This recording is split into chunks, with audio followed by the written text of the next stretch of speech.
Live from the headquarters of Ramsey Solutions, broadcasting from the Pods Moving and Storage Studios. It's the Ramsey Show, where we help people build wealth, do work that they love, and create actual amazing relationships. Jade Washaw, Ramsey Personality, is my co-host today as we answer your questions about your life and your money. Open phones at 888-825-5225. Beware. We love you so much. We're going to tell you the truth. Wyatt is with us. Wyatt is in North Dakota. Hey, Wyatt, what's up? I'm good. How are you doing? Better than we deserve. How can we help? So my old lady and I are talking about getting married. How old are you? I am 28. Oh, tomorrow. So how ancient is this woman, this old lady? She's only 25. Oh, she's ancient. She doesn't know that he called her the old lady. I'm telling you, we were thinking about getting married until Wyatt got on the Ramsey Show and called me an old lady. Okay, anyway. So we're thinking about getting married. We're up here in North Dakota working in the oil field, making pretty decent money. We'd like to kind of simplify things and combine our income to be able to pay off debt quicker. I had talked to her about just going down to the courthouse quick, getting it done, and then later on, after we're completely debt-free, saving up and having a big ceremony as big as she wants it and everything. But I can't quite convince her. You sound just like a guy. You sound like a guy. He's so romantic. You're such a guy. She more wants to go. She's all for like eloping and then paying off debt. Well, what's the difference? To go on like a small vacation. Mm-hmm. Oh, okay.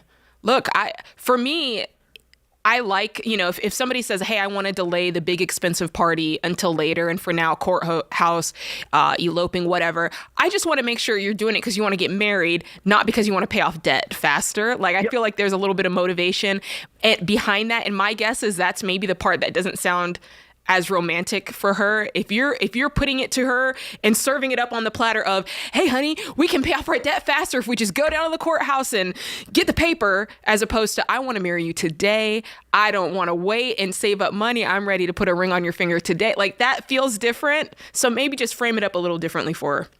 Yeah. Okay. Yeah. Trying to sell this like a joint venture. I wanted to do it as cheap as possible. Yeah. Okay. So what do you guys make? Combined 240. Good Lord. Okay. And how much debt do you have? About 205 combined. Okay.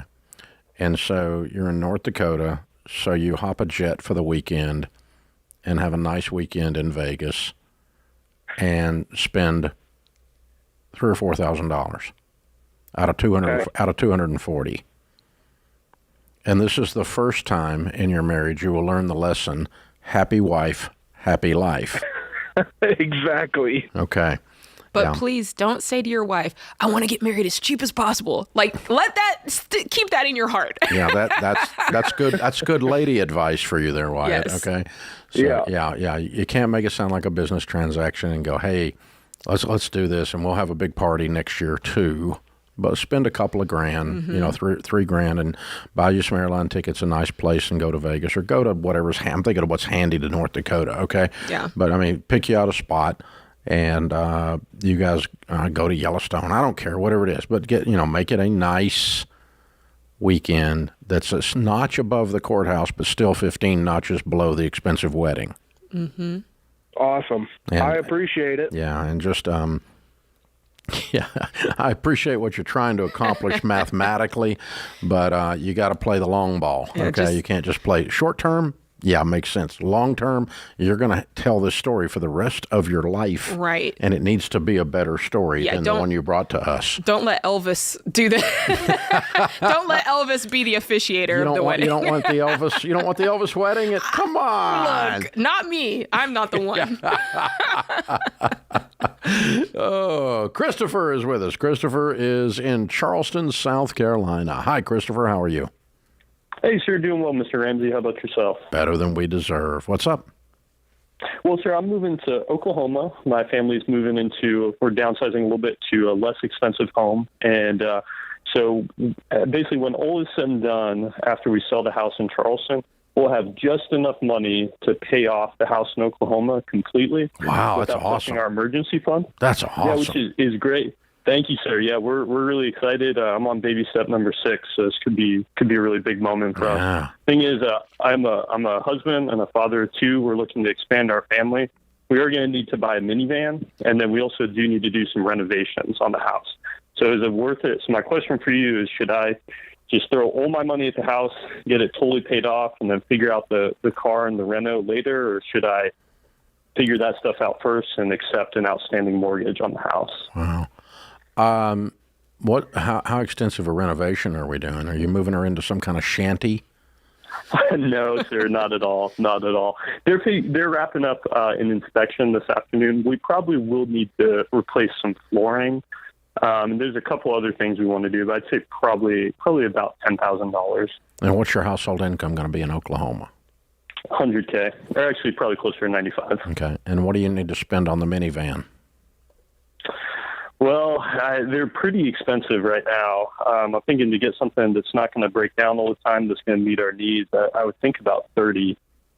Yeah, there's lots of 20 that don't break down all the time. Okay. This thing that break down all the time is kind of an exaggeration. They all break down, even the new ones. But, there's lots of wonderful $20,000 vans. Okay, so, and you have 2 kids currently, and the third is not on the way yet. Not on the way yet. That you know of. Okay. All right. And so, not that I know of. That's right. And so, yeah. So I'm paying off the house. I'm going to do the renovation. Then I'm going to move up in van. That's what I do. All with cash. I mean, because you're going to roll this equity from the previous home into this home. I mean, you're not going to have any payments. You're going to be able to... No payments in the world. You're baby step 7. Yeah, you'll stack up that cash in no time. Okay. Yeah, because what's your house payment now? It's $1,500 a month. Ooh. Okay. So $2,000 a month is not even a stretch. Yeah. $3,000, $4,000 a month is not even a stretch. So in 2 months, you've got enough money to do the renovation. Okay. Right? Yes, sir. What you haven't... What's hard to do until you've actually your brain knows you're going to have a paid off house, but your emotions haven't reminded you to put that into the formula. Mm-hmm. Because with no house payments, dude, it's amazing what I can cash flow. Okay. That's what you're not used to doing because you've never been there before. Mm-hmm. So, that's right. Way to go. How old are you? 29. You're a stud, man. Way to go. Way to go. I'm proud of you. That's great. They might decide they want to do something nicer with the upgrade because they have money and they can just keep saving quickly. Yeah, there's that. Yeah. Wow. Very cool. Love it, love it, love it. This is The Ramsey Show.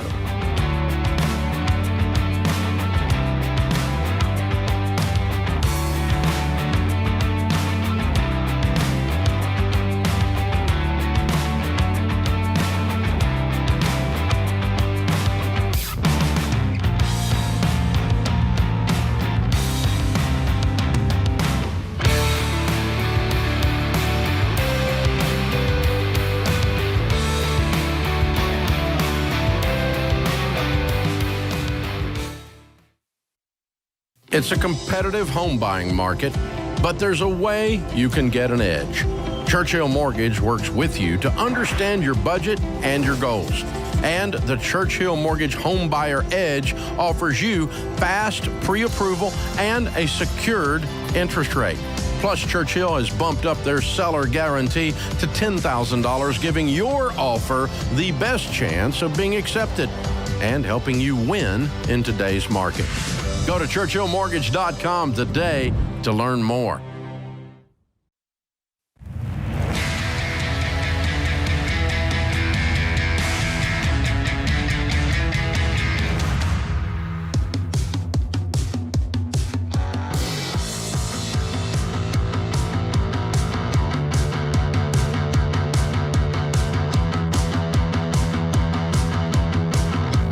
Welcome to The Ramsey Show. I'm your host, Dave Ramsey. Jade Washaw, Ramsey Personality, is my co-host today. Thanks for hanging out with us. Hey, if you guys want to help us, we could use your help. if you want to help us promote the show, that would be a big deal to us. We would appreciate it.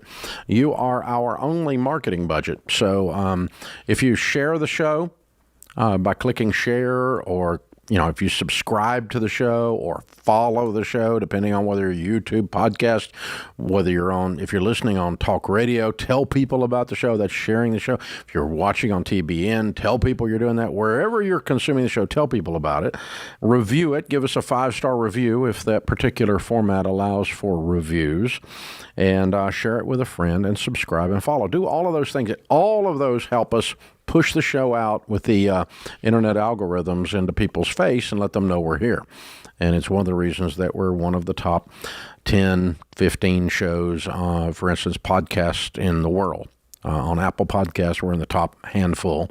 One of the few that have had over 1 billion downloads. There's only about 5 or 6 of us that have had that. So, and you guys are the reason. So thank you. Thank you. We appreciate all the help.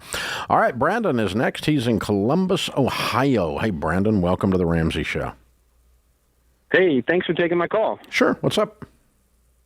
Hey, I own and operate a business renovating homes, and my wife is a wedding photographer, and we just have some irregular income, and we are sitting down at the beginning of the month and planning out every single dollar, but it just seems like, we'll get week 2 or week 3 into the month and bills start coming out, and it almost seems like we run out of money at the time the bills come out, and so we sit down and our budget hits zero, but at the same time, it's like, when certain bills come out, it seems like we kind of ran out. So just wondering what the best way to do with that is. Well, it sounds like you don't have any money, or your planning sucks. Which is it? Paycheck planning. I mean, you ought to know those bills are going to come out when you sit down at the beginning of the month, right? Yeah, for sure. Yeah, I think so. I think it's just a matter of like week 2, we get a certain amount of money. Week 3, we get no money, that kind of thing.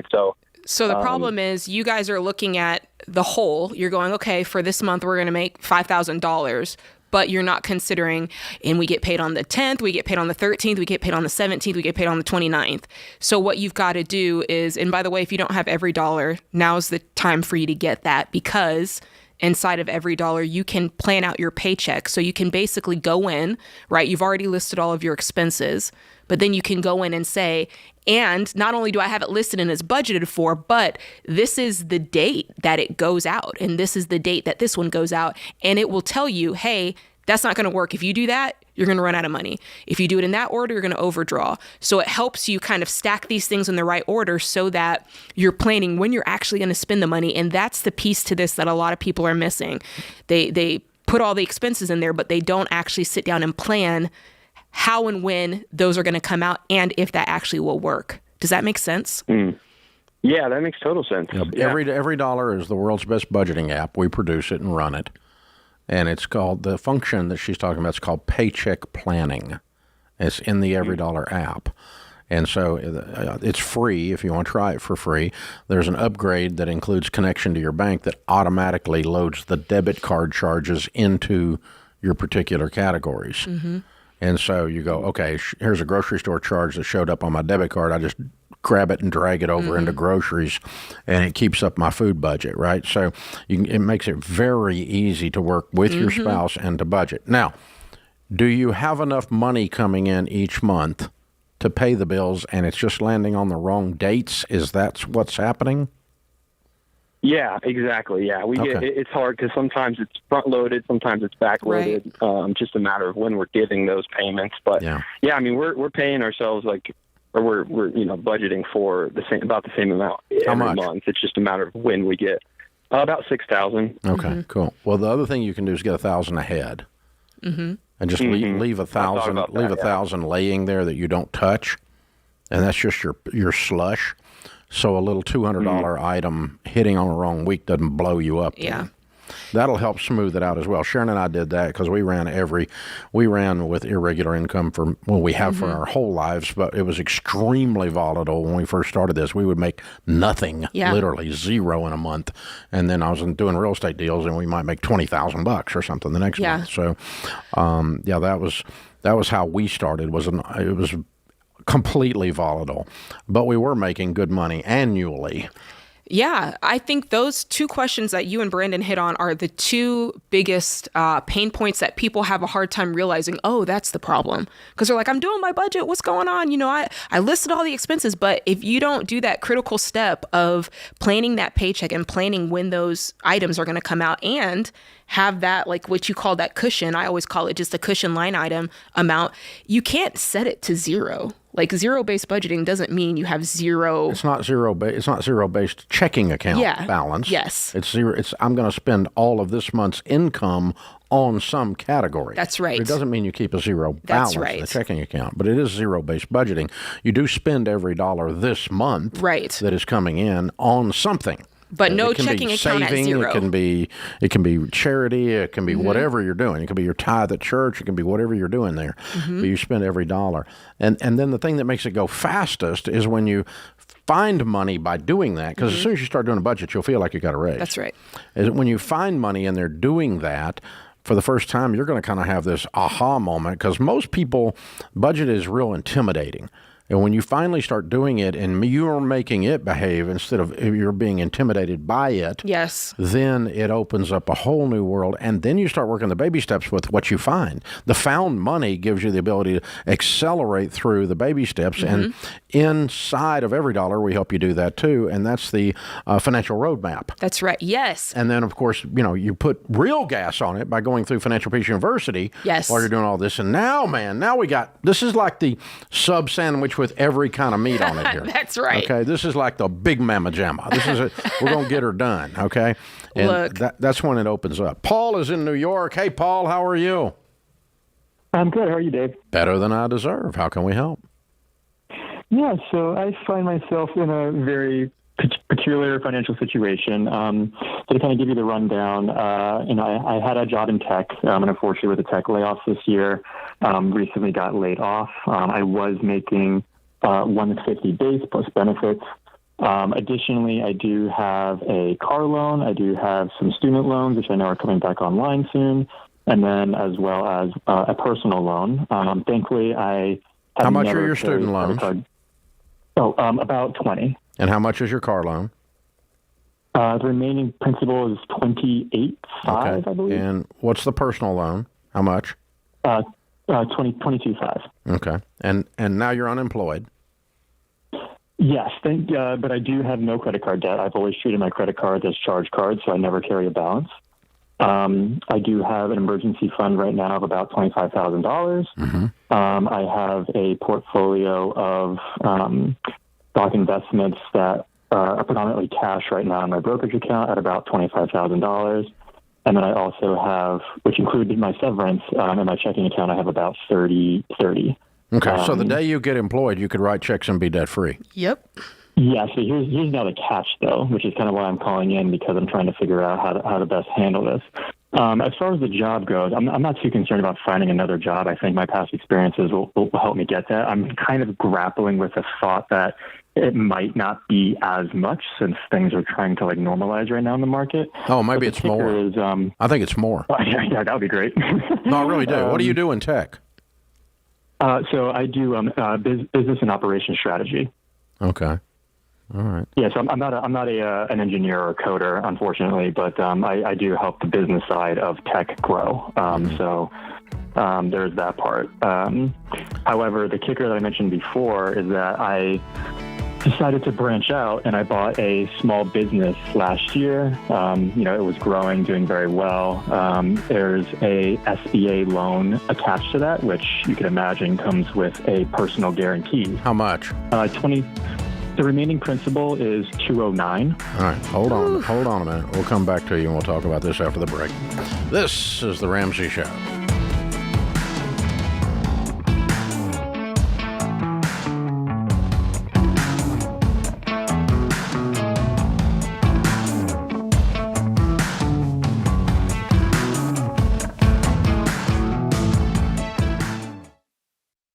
Well, you've all played the telephone game. The first person whispers a message to the second person, who whispers it to the third, and so on around the table until the original message has completely changed. Multiply that confusion by 100 if you run a business with different software systems that don't talk to each other. That's why there's NetSuite by Oracle. In the early days of Ramsey, we were using different systems for all of our business units. We needed one single source for accurate data. NetSuite was the software we used to optimize and take us to the next level. NetSuite gave us the visibility into all of our numbers so that we could communicate across departments and plan ahead better. And as we grew, it scaled with us. NetSuite worked for Ramsey, and it will make a difference for your business too. Join the more than 34,000 customers who trust NetSuite to help make them smarter and make better decisions and level up their operations. To learn more, get a free product tour at netsuite.com/Ramsey. That's netsuite.com/Ramsey.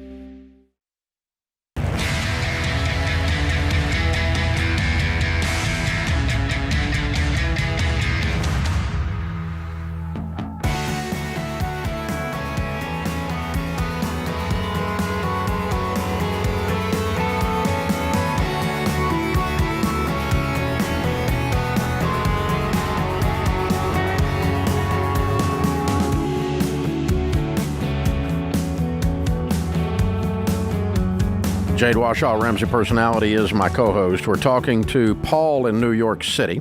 He's got about $80,000 in the bank, and he's got about $80,000 in debt until he opened a business. Now he's got $209 in an SBA loan, and he lost his $150,000 tech job. Is that a fair summary of what you told me numbers-wise, Paul? Yep, I mean, I do have a 401k, but I've listened to your show long enough to know not to touch that. Right. So how much is in the 401k? 26. Okay. And how old are you? I'm 29. And what is this business that you paid $209,000 of borrowed money for?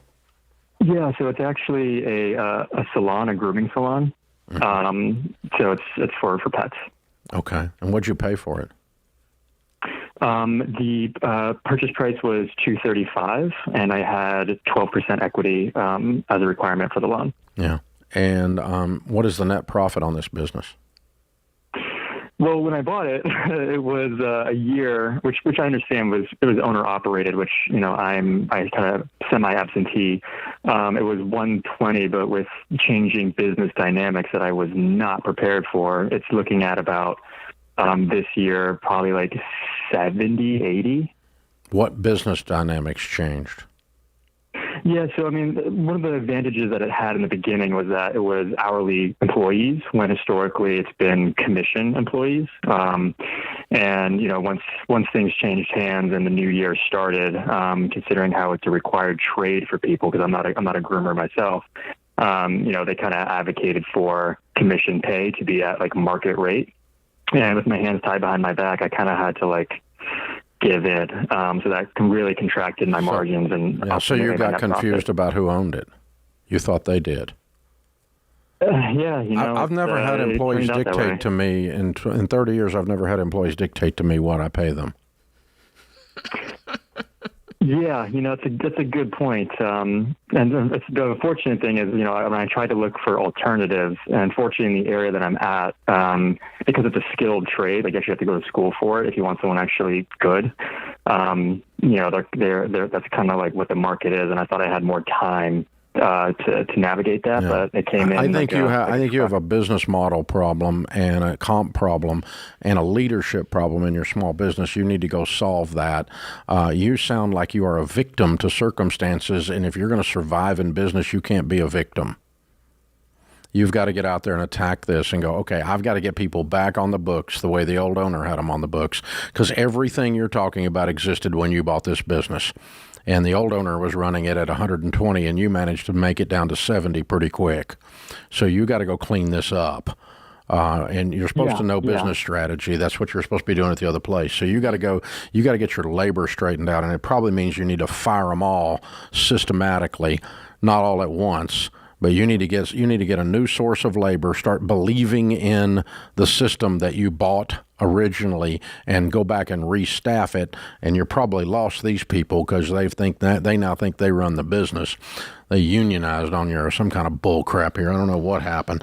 And then you need to get this thing sold because you are not equipped to run it. It's running you. It's killing you. You've lost half of your value on this one issue because they led you. You didn't lead them.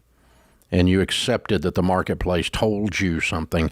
And when you're in business, you tell the marketplace things. That's how you do this. So you got to impose your will, man.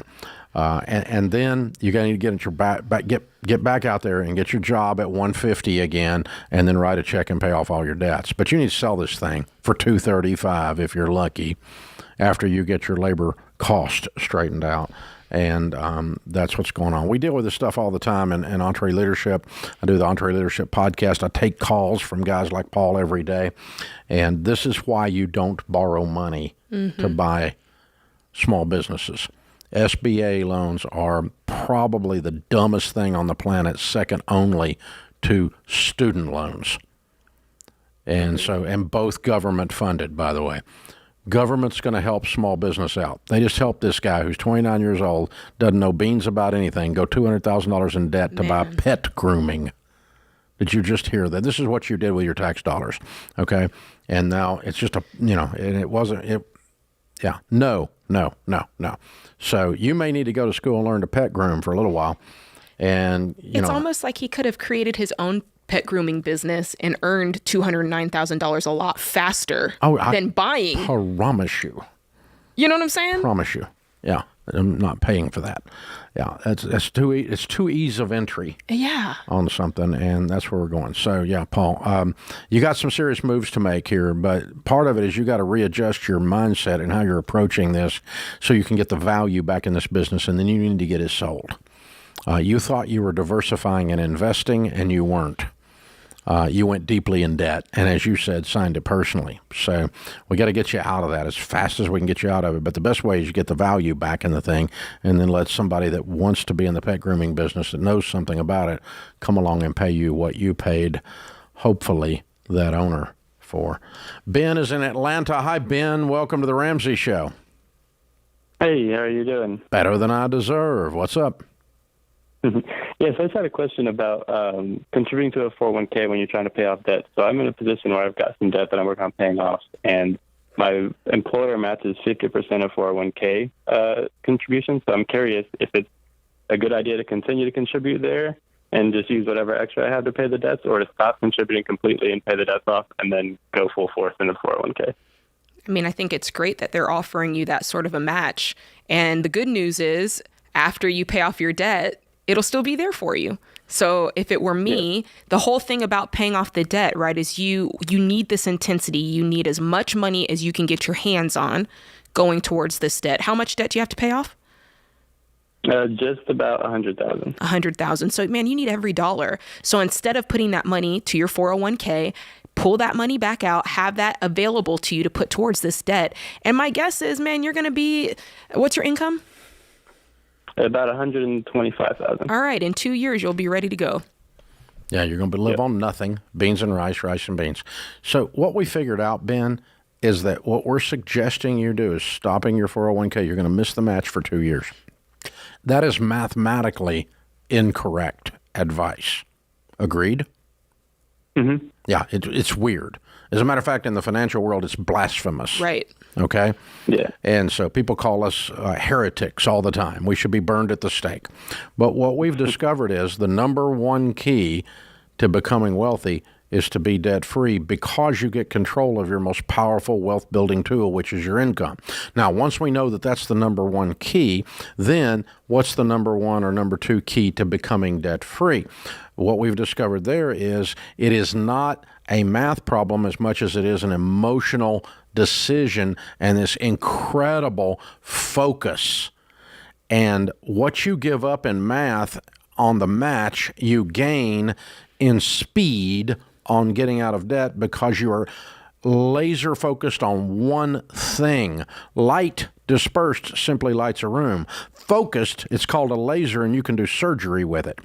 And so that's what we're doing. We're completely laser focusing for a short period of time.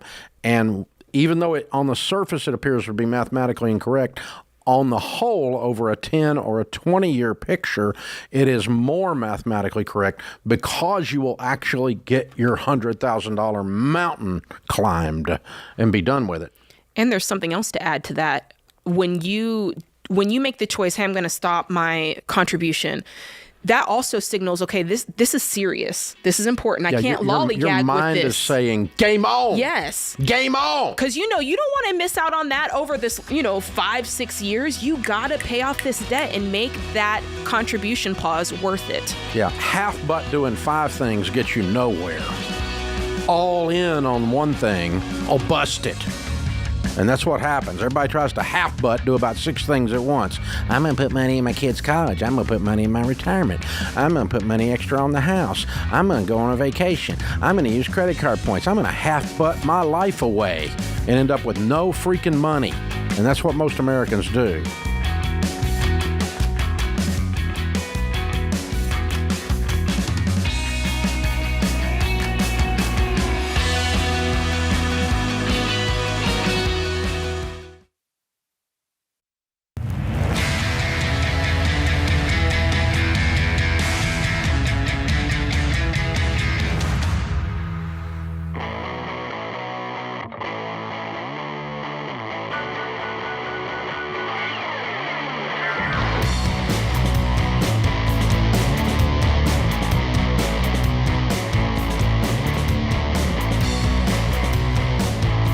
Thank you for joining us, America. Jade Warshaw, Ramsey Personality, is my co-host today. Daniel's in Pensacola. Hi, Daniel. How are you? Hey, Dave, Jade. How are you guys doing? Great. How can we help? All right. So I just got a quick question. It's a planning question. I'm in the military and be changing locations in 2025. We purchased our home here in Pace, Florida, and we absolutely love our area. It's unfortunate that I have one more place to go before I retire from the military. And I know we've gone through where we anticipate being on baby step 4 in 2025, just to get you just a head kind of an idea where we're heading towards. And I want to know what to do because we don't want to lose our home here. We want to come back here. We love our church here. We love our community here. And I know the Navy's got 3 more years out of me once I leave from here. In 2028, I'm done. And we've thought about some things, me and my wife, and we just want to know what the right thing to do is. I really don't want to sell my home, but I want to do what's financially smart. So the options I've brought to the table with me and my wife have talked about is, hey, how about I'll leave wherever the Navy sends me. You stay here with the kids, and after 3 years, I'll come back, and I'll roommate with someone, whatnot. But I don't think that's smart relationally. And we thought about maybe increasing our savings just a little bit more so that we could anticipate the risks of renting it out. I don't know. I don't know what the right thing to do is here, and we don't want to lose this community and our low interest rate right now. Again, I know selling it might be the best option just based on what I've listened to in the past. Yeah. I just don't want to lose. Daniel, we love this. Daniel, how long have you been serving? Yep. 15 years now. Thank you. After I'm done here, it'll be at thank 17. you for your service. Thank you for your service. You guys have paid a price, and you moved all over the world. Yes. Yeah. If you move, take your wife with you. Mm-hmm. Life's too short, dude. Okay? And then you decide what you're going to do with the house. We typically, and we work with a lot, as you know, Daniel, we work with the military a lot. Thousands and thousands of military folks have gone through Financial Peace University and the chaplaincy program and other places, okay? So while we do a lot of interface with the military, we love you guys. And what happens a lot, as you probably heard me say in the past, is every time you get stationed, you buy a house and you end up with rental properties dotted all over the map of your history. And that's a really bad method for collecting rental properties. Your goal is a little different. Okay, your goal is I'm going to come back to this house. Because I love this community. I love this church. If I could hold my nose and be away from my wife, I'd just let her stay here. But that's a little rough. I don't think I could do that. So you can do whatever you want to do, but I couldn't do that. So I would move them with me, which means that either the house is sitting empty or you're renting it. Both are hard on a house. Because I don't care the best renters in the world, when you move back in your home after someone else lived in your home, it is emotional. It's yuck. It's not the same home. It's yuck. The spirit has changed. Mm-hmm. You know what I'm saying? And I mean, I own a house that I used to live in, and I cannot imagine this. And I've walked back through it several times. When we've renovated it for renters, it's 20 years since I've lived in that house, and every time I go through it, it gets weirder. When I walk in there, it's like going back to your old elementary school. Crap shrinks, you know. It's just like the room shrunk. It's like, how did we even? Golly, it's not like we're spoiled brats or snobs or something, but it's just the world is weird. The appliances are going to be 3 years more outdated. The roof is going to be 3 years older. The weeds are going to be 3 years taller and start to look like trees. And, it's just a thing. So I can, if you want to do it and keep that house, the thing you've got to be prepared for is you're going to spend some money when you come back, more than you think, putting that house back into Daniel condition, okay, and smell and everything else, and it's still going to be an older house when you move back into it. I personally have owned enough real estate, and I grew up in the real estate business. Mom and Daddy, our furniture, when I was a kid, our furniture was trained to jump on the truck. I mean, we moved all the time, right? So I don't have a lot of emotional tie to houses. It's just a stupid house. There's one on every corner. So if it was me, I'd sell it in about 30 seconds. I don't want to deal with long-distance renters, and I'm certainly not going to move back in after I rented that house. It's too weird for me. So I just moved back to the community, buy another house down the street, or buy a house in a newer neighborhood that's near that church, and start my life again in Pensacola after I retire from the Navy. That's what I would do. I wouldn't keep it. I think you're putting too much stock in this house being your method to return to Pensacola. Yeah, I think that sometimes when there's something that you want, right, and you want to have this thing, and the method of you keeping it is not the smartest choice, right? You know that it's not the smartest choice, but you'll do that in order to say, well, this is the way I get back. But honestly, in 3 years, if it's meant for you to be back in Pensacola, I'm pretty sure you'll be able to find a house. Yeah, they got houses in Pensacola. They got more houses. And they got newer ones. Yeah, and so they just got better ones. Relinquish some of that control and know if you're supposed to go back to Pensacola, there's a housing market there. If that's God's plan for your life, you'll be back. You'll be back at the church, you'll be back in the community, and you'll be able to find the right house for you. And I don't know what the real estate market will be like. I mean, let's pretend that the real estate market really sucked in 3 years, and you could get a great buy. Right. And you might move up substantially. I mean, what if 3 years from now was like 2008, the best buying opportunity in real estate history? I bought so much real estate in 2008. It was unbelievable how much real estate I bought. It was awesome. It was the best buying time ever. I know it was hard times for folk, and it was sad, but I mean, it was the best time to buy real estate. Because it wasn't that good for me, Dave. Let's just be honest. I'm just saying, if you were buying, it was like a dream freaking come true. We're buying stuff a quarter on the dollar. It was incredible. So man. I don't know. I'm not predicting that, by the way. I think the real estate market's going to get better personally, but I'm always half full glass. So, but yeah. I'm selling it, Daniel, and that's all my reasons. Mm-hmm. But in your case, if you choose to keep it, I'm not going to yell at you. If you were going to be doing 3 more stations before you got out of the Navy, I would just say you're stupid. Don't sell it, period. Don't do it. That's dumb, okay? But because you're going to end up long-distance landlording in 5 different places like I just described. I don't want you doing that. But you're probably coming back to Pensacola, but I think you are underestimating how difficult it's going to be to move back into that house. It's going to need work. We have this idea, and I'll tell you the other time this comes up, Jade, and it's also just as naive. It's a nice way of saying it. Delusional is what I was thinking, but there's an illusion. It's not delusion that we have. Is I'm going to buy the house I want to retire in 10 years from now. I live in Kansas City, and I'm going to buy a house in Florida that I want to retire into, and I'm going to rent it between now and then. Oh, gosh. And, by the way, you have a 10-year-old dishwasher. Look. Or if you buy a 5-year-old house, you got a 15-year. Oh, wait a minute. No, you have a new dishwasher because you've replaced it for the renter.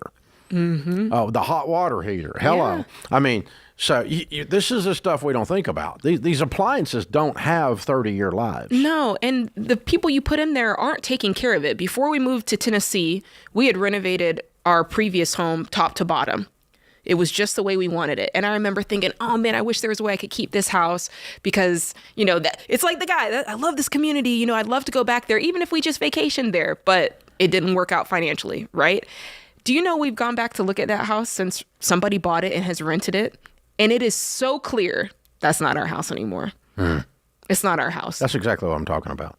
The house that I own is not my house anymore. It's not my home anymore. It's my house. I own it, but it's not my home anymore. It takes on a different... And it's a great neighborhood. It's a wonderful property as an investment. But I can't even get my kids to talk about moving into it. And they grew up in it. Isn't that weird? How would you like to move back to your childhood home? Never! Okay, it's the same dadgum thing. It's the same thing I'm talking about. That's exactly how it works. Very fun. It's a good discussion, Daniel. It is. Good discussion. Thank you for calling in with a question. And again, thank you for your service to the country. Absolutely amazing. This is The Ramsey Show.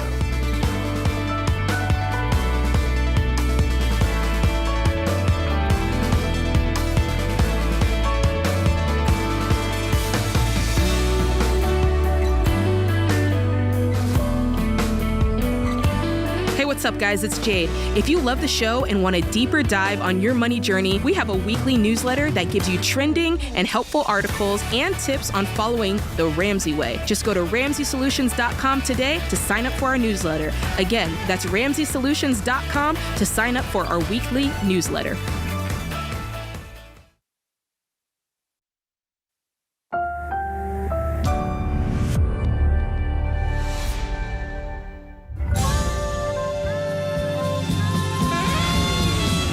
Live from the headquarters of Ramsey Solutions, broadcasting from the Pods Moving and Storage Studios. It's the Ramsey Show, where we help people build wealth, do work that they love, and create actual amazing relationships. Thanks for hanging out with us. Jade Washaw, Ramsey Personality, is my co-host today as we talk about your life and your money. Open phones at 888-825-5225. Ann is in Albany, New York. Hi, Ann. Welcome to the Ramsey Show. Hi. Thank you so much for taking my call. I'm a little nervous here. No problem. Okay, so just for a little context, my mom passed away 6 years ago, and I kind of took it upon myself to make sure that my youngest siblings were taken care of. When it came to meals, grocery shopping, or even just taking them out for fun and just things like that. One of them is already grown. How old are you? Right now, I'm 28. Okay, so you were 22. You were 22 when you started this program. And how old are your youngest siblings? They were 11 and 15. Now they are. Do the math real quick. Well, so now they would be 17 and 21. Okay, so they're almost grown now. They're almost grown, and you kind of became a surrogate mom to them. In a way, I did, yeah. And I recently started really trying to get out of debt, so I'm in baby step number 2. And I paid off my car, and I found myself thinking I should sell this to pay the rest of my debt before, or I should sell things around my house and stuff like that. But then I realized I should probably stop doing these things for my youngest sibling, my little sister right now. What are you doing that costs money? What are you doing with her that costs money? It's just mostly taking her out to your grocery shopping for her a lot. She's 17. Why is she grocery shopping? Is your dad not helping? He's there. He just works a lot, or he's married, and she lives in Mexico, so he's out of the country a lot as well. He doesn't leave money for food? He does sometimes, just not a lot. So I guess I've been trying to figure out how to talk to him about it, and I always find myself not being able to, just because feel bad, I guess, or I don't want my little sister to think that I think she's a burden for me. No, or that I don't want to help her. That's not you. Look, you need to explain to your sister she's not the issue here. But you going to your dad and saying, hey, Dad, part of the responsibility, you got to make sure there's money for food. You're leaving her for however many weeks on these trips. She doesn't have enough to eat. You need to pony up some cash so there's groceries in the house. Dad, I'll make sure there's groceries in the house, but you're going to pay for them. Yeah. You're the dad. Yeah. Now, you can be a little nicer than that. I don't know, because that made me mad. That's a solid message right there. Okay? You know, he's not a bad guy. He's just disorganized, and he's got his eye on this woman in Mexico, and he's not paying attention. Okay. Am I right? Yeah, Am I right? Yes. Okay. Then you just need to call him out. Hey, Dad, you got a 17-year-old up here, a minor. You're supposed to be caring for her needs. I'm more than happy to make sure there's groceries in the house. You're going to pay for them. It's going to be $500 a month. You need to leave me $500 a month on my doorstep, and I'll take care of the groceries. Will he do it if you ask him? I don't know. I'm hoping he will. And see, there. He might do it. Wait a minute. Why don't you know? When I barely what in his life has indicated he's not going to take care of his daughter? I feel like I've kind of had conversations like this in the past, not this sternly, but I've been like, hey, like, your daughter needs this or that, and he'll be like, okay, I'll do it. And then he'll do it for like a week or two, and then I'm calling him up and going, you remember that part where you said you were going to do it? Where's the freaking $500? You're supposed to take care of your daughter. Okay. That's like his job. Hello. Why are you hedging about that? That's a basic thing. Because That's not a cultural issue. Mm-hmm. This is dad taking care of 17-year-old daughter. It's his job to leave money for food. I get that he's in a different stage of his life, and this is the last one getting ready to fly the nest. Great. Got no problem with that. And I got no problem with you stepping up and helping, and that's nice of you to go do the grocery shopping. But for this to be a net cost to you is absurd. Well, he's made it seem because you're too timid to get in his face a little bit. Yo, Dad, $500. That's how one of my daughters would do it. Yeah, but he's made it seem like them asking for that basic stuff is a burden. Like, I can hear that in your language. Am I right? Mm-hmm. Yeah. It's not a burden. It's not a burden. I'm okay reminding him of his moral obligation here. I'm perfectly okay. If you want me to do it, give me his number. I'll call him. I mean, really. He needs to take care of his dadgum kid. Mm-hmm. I mean, this is pretty basic. Yep. And that's not a cultural thing, and that's not a his wife died 6 years ago thing. This is you have a 17-year-old, sir. Take care of her. Feed her. Put clothes on her. Buy her shoes. This is how life works, Bubba. I mean, it's not harder than this, you know? I mean, and so, yeah, you don't need to be timid about this, Ann. And I don't know, you know, how you talk to him is how we talk to people here on the air. You start nice, and at the point it becomes ineffective, you turn up the directness and the volume. That's right. And so we generally start nice with you folk when you call in here.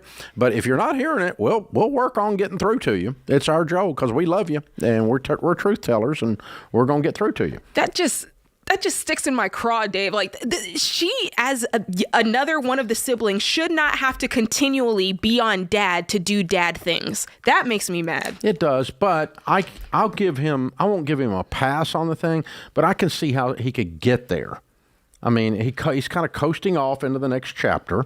This is the last one to leave. Yeah. And Ann's been picking up a lot of the emotional care. She has. And so he's kind of moved on, you know, and it's like he forgot. And all he needs is somebody to remind him. I doubt that he's really that bad a guy. He's a bit absent-minded in this transitional period in his life, is all I'm saying. And now, again, if you call him out and he's not consistently leaving money on the doorstep, then I'm gonna call it. I'm gonna a little louder, louder. I'm getting inconsistent vibes from that's this. what she. Well, yeah, and. I don't know. There's probably a lot going on here. There's probably a lot. I think so. There's more, probably more than meets the eye. Who knows? He might be trying to get her to leave the nest. Yeah. Well, and it, you know, she's going too soon. Yeah. So that's how life works. So, wow. Ouch. Ouch, ouch, ouch, ouch, ouch. But here's the thing. What's interesting is that the biggest problem that most people have with their money and the biggest asset that other people have with their money is your relationships. Yes. Your family. Your immediate family, husband, wife, your little children, your grown children, your idiot aunt. I mean, whatever it is, these things intersect your pathway and mess with the math of wealth building. And the better you navigate this, the better chance you got of winning. So navigating relationships is part of wealth building. This is the Ramsey Show.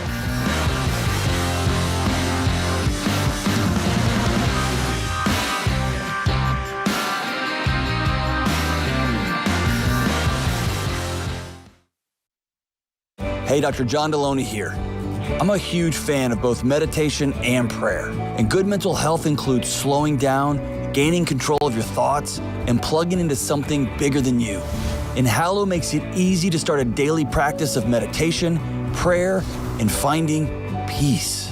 Hallow is the #1 Bible app in the world, and you can tailor content towards your faith tradition. From scripture readings and prayers to meditation and journaling, Hallow makes it easy to practice prayer, meditate, and build a deeper, more meaningful spiritual life and rediscover true peace. Go to hallow.com/Ramsey today to get 3 months of Hallow for free.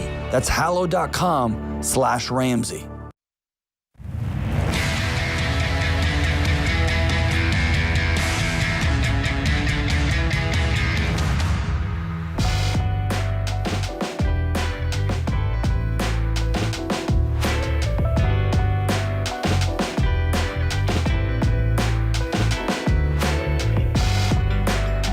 Jade Washaw, Ramsey Personality, is my co-host today. Open phones at 888-825-5225. You jump in, we'll talk about your life and your money. Jared is with us in Coeur d'Alene, Idaho. Hi, Jared. Welcome to the Ramsey Show. Hi, guys. Hey. I have a question regarding cost of living raises compared to inflation. I personally enjoy giving my customers the cheapest service available, yet to keep up with inflation, we have to give raises. How do those two things mesh together? And is there anything we can do to battle the inflation as a business owner? No, not, your job is not the macroeconomy. Your job is to run your business. And that means take care of your family and the families that you pay. That's your job. The macroeconomy discussion is that when things go up, when the cost of a loaf of bread, the cost of a service, the cost of a pack of hot dogs, whatever it is you want to call it, a gallon of gas. When the cost of that goes up, one of the reasons the cost of the item has gone up to the consumer when you raise your prices in business is because their cost of goods has gone up. If their cost of goods are, for instance, if I make if we print a book, a Total Money Makeover, a Baby Steps Millionaires book, well, the cost of paper has gone up 30% in the last 24 months. All right. And so that's going to be built into my pricing on the next book that we put out. Agreed? If the Agreed. If the cost of that book includes a dock worker to do the shipping and a truck driver to deliver it, and both of those people get paid more by me to bring me that book, then now the cost of that book has gone up again. The paper cost went up, and the labor cost associated with delivering that went up. And so anytime you pay people more inside your business, you have to absorb that in price changes. Mm.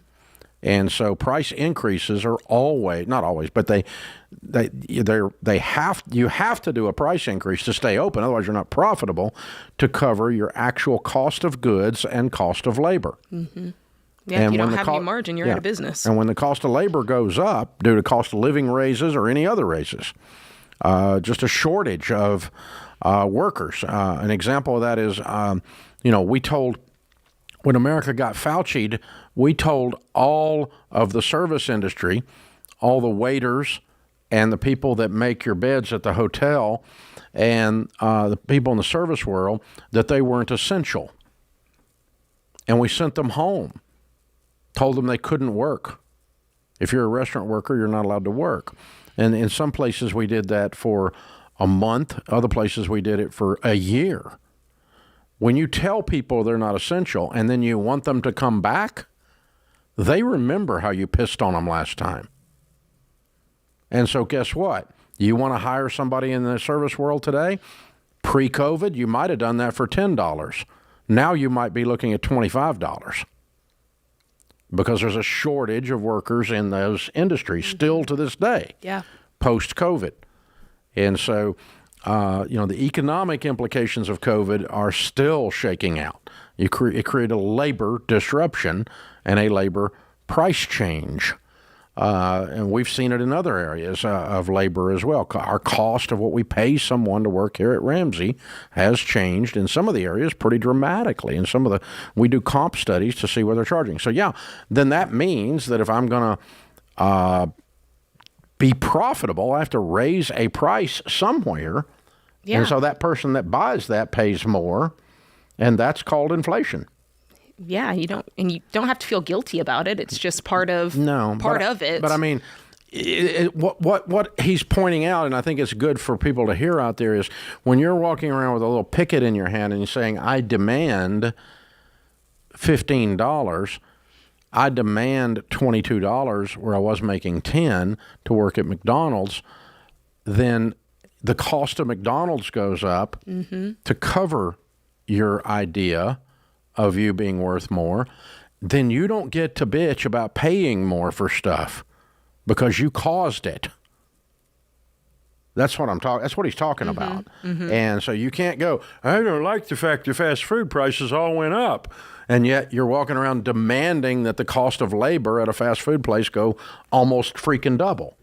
Yeah. And then can't fit, of course, it's all Big connected. Mac costs more. That's how it works, because these businesses are not evil and greedy, but they also are not for profit. That's right. They have to make a profit to stay open. And by the way, even nonprofits are profitable. A nonprofit that isn't profitable closes. Out of business. It's out of business. It's gone. Nonprofit is not an actual dollar amount of they didn't make more than they spent. It's just an accounting entry and an IRS designation. But they actually, your church has to take in more than it puts out. Otherwise, it closes. So nonprofits are profitable. Hello. And so if the cost of electricity at your church goes up, there you go. I mean, you're gonna if the cost of staffing at your church goes up because you're competing in the marketplace for that creative position at the church, that music director at the church, you're competing with the marketplace. Then it costs more to operate that organization, and some organizations haven't survived that. That's right. So inflation includes cost of labor. And when you've had a labor disruption like the quarantines created, we've seen most of the end of it, but we haven't seen the complete end of it yet.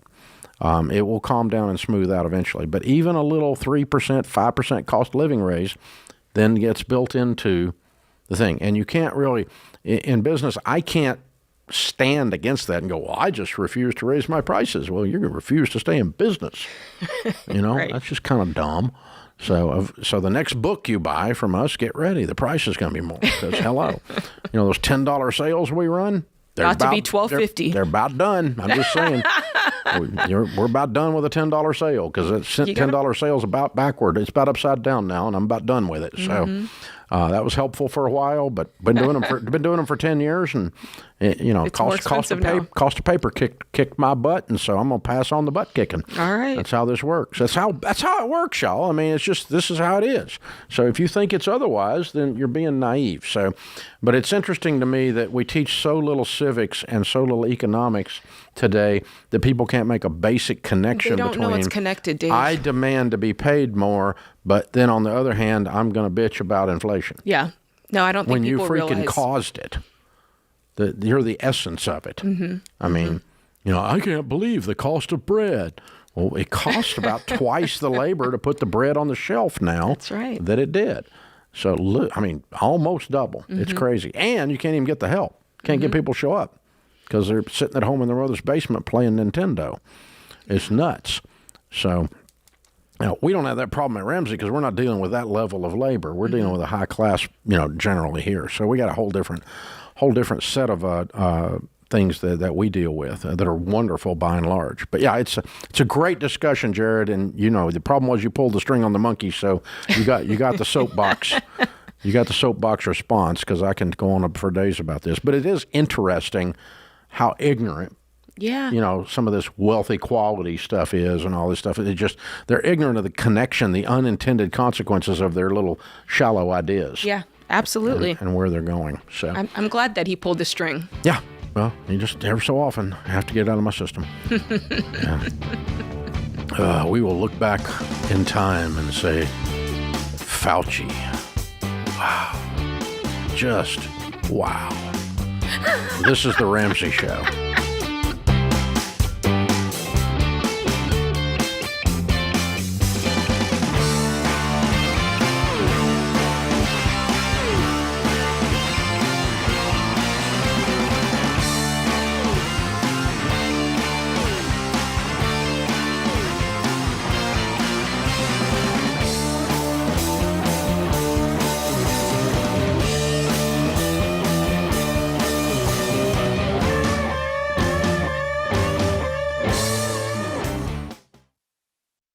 Hey guys, being free to make your own medical decisions is a big deal these days. Christian Healthcare Ministries gives members the freedom to choose the doctors and providers they want without the frustration of worrying about networks and with no waiting period to join. It's a membership-based nonprofit ministry where hundreds of thousands of Christians share funds to pay for and pray for each other's medical bills. For over 40 years, CHM has helped families living across all 50 states. So see if CHM could be right for your family. Check out more today at chministries.org/budget.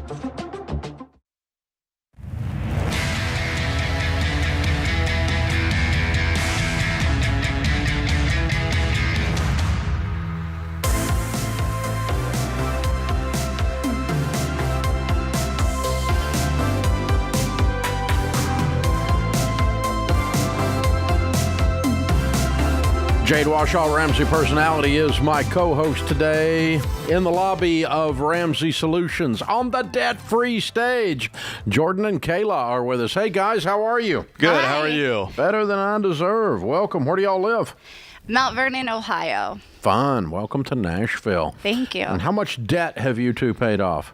Together, since we got married, about $80,000. Total about $107,000. Okay, so one of you started, or both of you started before marriage. She started before me. Good. And how long did the $80,000 take? How long have you been married? About 18 months. 18 months. Good for you. And how long before that were you working on it? I started in 2020, toward the beginning of 2020. So 3 years. 3 years total. Yes, okay. For me. All yeah. right. Good. And your range of income, let's just say since you've been married, what'd you start at 18 months ago and what are you now? I believe it was around 80,000 and now it's around 110. Excellent. Good for you two. What do you two do for a living? Jordan? Oh, I'm the maintenance at the Columbus Zoo. Okay, great. Cool. What about you? So I started this journey as a reporter and I got out of that toxic industry and I now work for myself doing video marketing. So I get to share positive stories for businesses now instead of all the negative crap that you hear on the news. Very cool. Yeah. It is a hard business. It's a steady diet of garbage. Especially 2020, I was like, I'm done. And then I started listening to you. I was like, oh, he has so many good valid points. Yeah. It's just hard. Just really hard. Welcome. Thank you. Good to have you guys. I'm proud of you. Thank you. Okay, so before you get married, you're working on this stuff. And so, Jordan, y'all are dating, and Kayla goes, hey, we got to have the talk. Yes. Did that happen, really? Kind of. So okay, all right. I'm just making this up. I didn't know. So originally, it was kind of like the Jesus talk first. It was like, hey, I got that out of the way first. Are you a Christian? Do you believe in God? And I said, yes. And then she said, well, what do you think about this book? And I was like, well, I don't know yet. So she gave it to me, and I read it, and I was like, guy on the cover ain't much. I was like, well, it makes sense. Yeah. Okay. So I was like, yeah, I'm on board. Just like that. It was easy. I mean, I read it, and just what my grandparents did. Kind of common sense. How's this guy making a living? Absolutely. And I said, let's go. All right. Yeah. I was out door dashing after I got off the news, and he was like, why are you out delivering food? And I was like, well, there's this plan that I'm on, and then talked about the book, and he's like, yeah, this makes sense. I didn't have to convince him or anything, thankfully. I just came with $100,000 of debt, and he signed up for it. If you're not dumb, you read the book, and you're just like, yeah, it makes sense. So Jordan, you didn't have prior debt, but only Kayla did. I had a little bit. I had a car payment. Yes. Okay, so you got after yours before the marriage, and paid that off as well. When we started talking, first, and we started dating, and then she gave me the book, and she's like, well, okay, there it's a package deal. Yeah, there wasn't that much left on my car payment. I had it saved already. I just wasn't you just wrote a check. Said, okay, I'm paying it off. I paid it off. There you go. And then I was free and clear. Yeah. And then we started. God, if it was just that easy for everyone. I know, right? I love that. Yeah. You got old DoorDash over here, and Jordan strokes a check. Yeah. Yeah. So there we go. Good for you. Yeah. Good for you. Must be good to be you. Yeah. All right. Very cool, guys. Very cool. So you found him, and he starts acting like that, and you go, I think this one's a keeper. Oh, yeah. I knew right away when he just was able to, he was teachable. Like he humbled himself, and he was like, he got the book on his own. I didn't tell him to go get it. Mm-hmm. And he was like, yeah, this makes total sense. And we really haven't had any fights about money. Really? We take our frustrations out on each other through the plan, naturally. But no actual fights. We were in agreement, thankfully. Well, what's been the hardest part? I mean, obviously you read the book, it makes sense, but that doesn't make it easy, right? Just because it makes sense. So what was the hard part for you? None of it was easy. We lived in a camper for 2 years. Whoa! Yeah, that was... Wow. Okay, yeah, I'm looking at it on my screen. Picture of it. It was run down. So we lived in that for 2 years. That was hard. Wow. Constant working, making more than we'd ever made, but not, immediately it goes out to our debt. Yeah. Was it, now that you're completely free, how does it feel? I can't put into words how it feels. Our whole future's changed. I've changed just every single area of my life. We're bringing a child into the world without debt. That's not how I grew up at all. So Come on, love that. It's a complete change your family tree. Yes. 100%. Yeah. Way to go, you guys. Your baby's not going to even know what debt is until you teach them, and you can teach them from a space of not having debt as opposed to being smack dab in the middle of it. Yes. I went through, my family went through bankruptcy as well when I was a child, just, losing our home, divorce, a lot of, not so great things. You don't have to have that. I don't have to have that life now. It stops. It ends with me. So. That's right. Woo. Yes. I'm so proud of you. Thank you. Way to go, guys. Very, very cool. Who was cheering you on as you were doing this? My wife. No, other than the two of you, you're living in a camper. Somebody had to be hating on you. Me?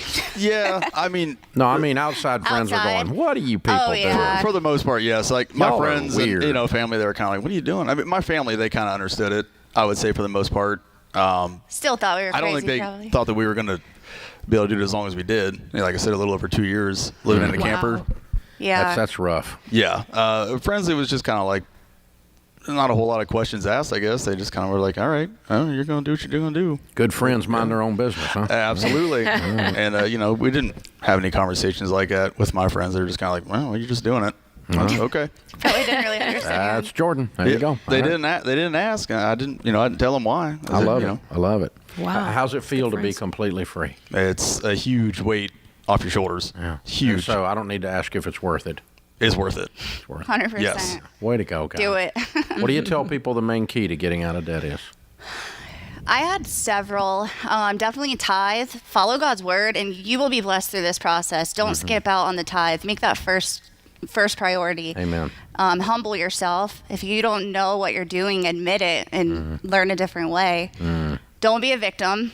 I don't care what you've been through in life. You can pull yourself up. You can make a change for yourself. It's not the government's responsibility to pay off your debt. Woo! It's not anyone else's responsibility. You sign the papers. You pay it off yourself. and don't care what other people think. Come on, We Kayla. probably have one of the crappiest cars out there. It's cracks in the windshield. You just gotta stop caring. Stop trying to impress people with material things. It's as soon as you do that, you're about to ready to build some wealth. Yeah. Because most people that care what other people think never get there. That's well right. done. Well done, you So two. good. Thank so you. good. Very Thank you. proud of you. Hey, we've got the Live and Give box for you. It's the Baby Steps Millionaires book, which is where you're on the way to for sure. The Total Money Makeover book, which started this whole discussion with you two. And the Financial Peace University membership. If you hadn't been through, go ahead and go through it. If you have and you want to give any of that away, give it all away. Use it yourself. It's the Live and Give box. We're proud of you guys. Thank you. are. Thank Well you so done, much. heroes. That little baby, man, got some great parents. I know, that's Very right. cool stuff. Jordan and Kayla, Mount Vernon, Ohio. 107,000 paid off. 80 in the last 18 months since they've been married. Did that making 80 to 110. Count it down. Let's hear a debt-free scream. 3, 2, 2, 1. 1. We're debt-free!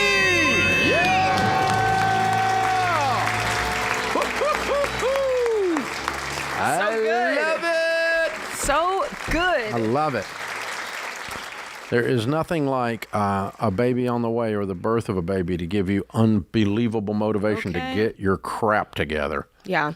I mean, and just the emotion that she had is valid, completely valid, going, this baby, as for me and my house. Come on. That's As what for I'm talking me and about. my house, we're not going to be normal. Yeah. It stops here. It stops here. It doesn't matter where you come from. All that matters is where you're going to, That's Condoleezza right. Rice says.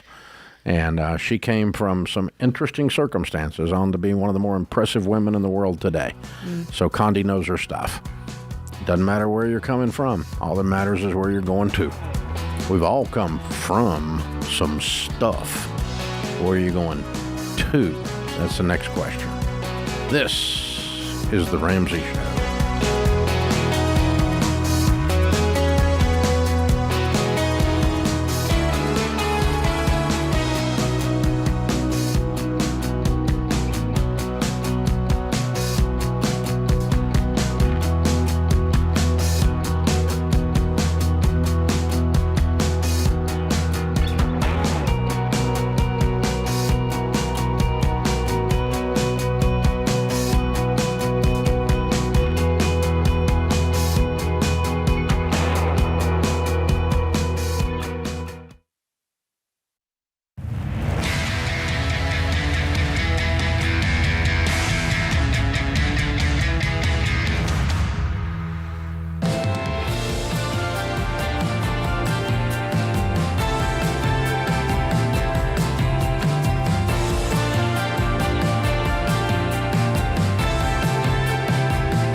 Jade Washaw, Ramsey Personality, is my co-host today. Thank you for joining us. Melanie is in Seattle. Hi, Melanie. Welcome to The Ramsey Show. Thank you so much for taking my call, Dave and Jade. I'm so excited to be talking to you both. You too. What's up? So I am wondering if this is the right time to upgrade my hoopty that I love so much, actually. I'm in baby step 3B. Well, my husband and I were both in baby step 3B, currently saving up for a house. And I'm just wondering if I should take a little bit of that chunk to get a upgraded car. I learned about you in 2019. I actually had the flashy Mercedes, and then I went and I was like, nope, cannot do this payment anymore. And I paid it off as fast as I can to get rid of that lease. And in the meantime, I was able to cash flow my first CRV, and I actually paid cash for it. And so it's a little older. I do love it. I enjoy it, but I'm wondering if this is the right time to upgrade What's it to worth? a better one. What's it worth? It's worth $6,000. What's your household income? $116,000 Okay. a year. And how much would you spend to upgrade it?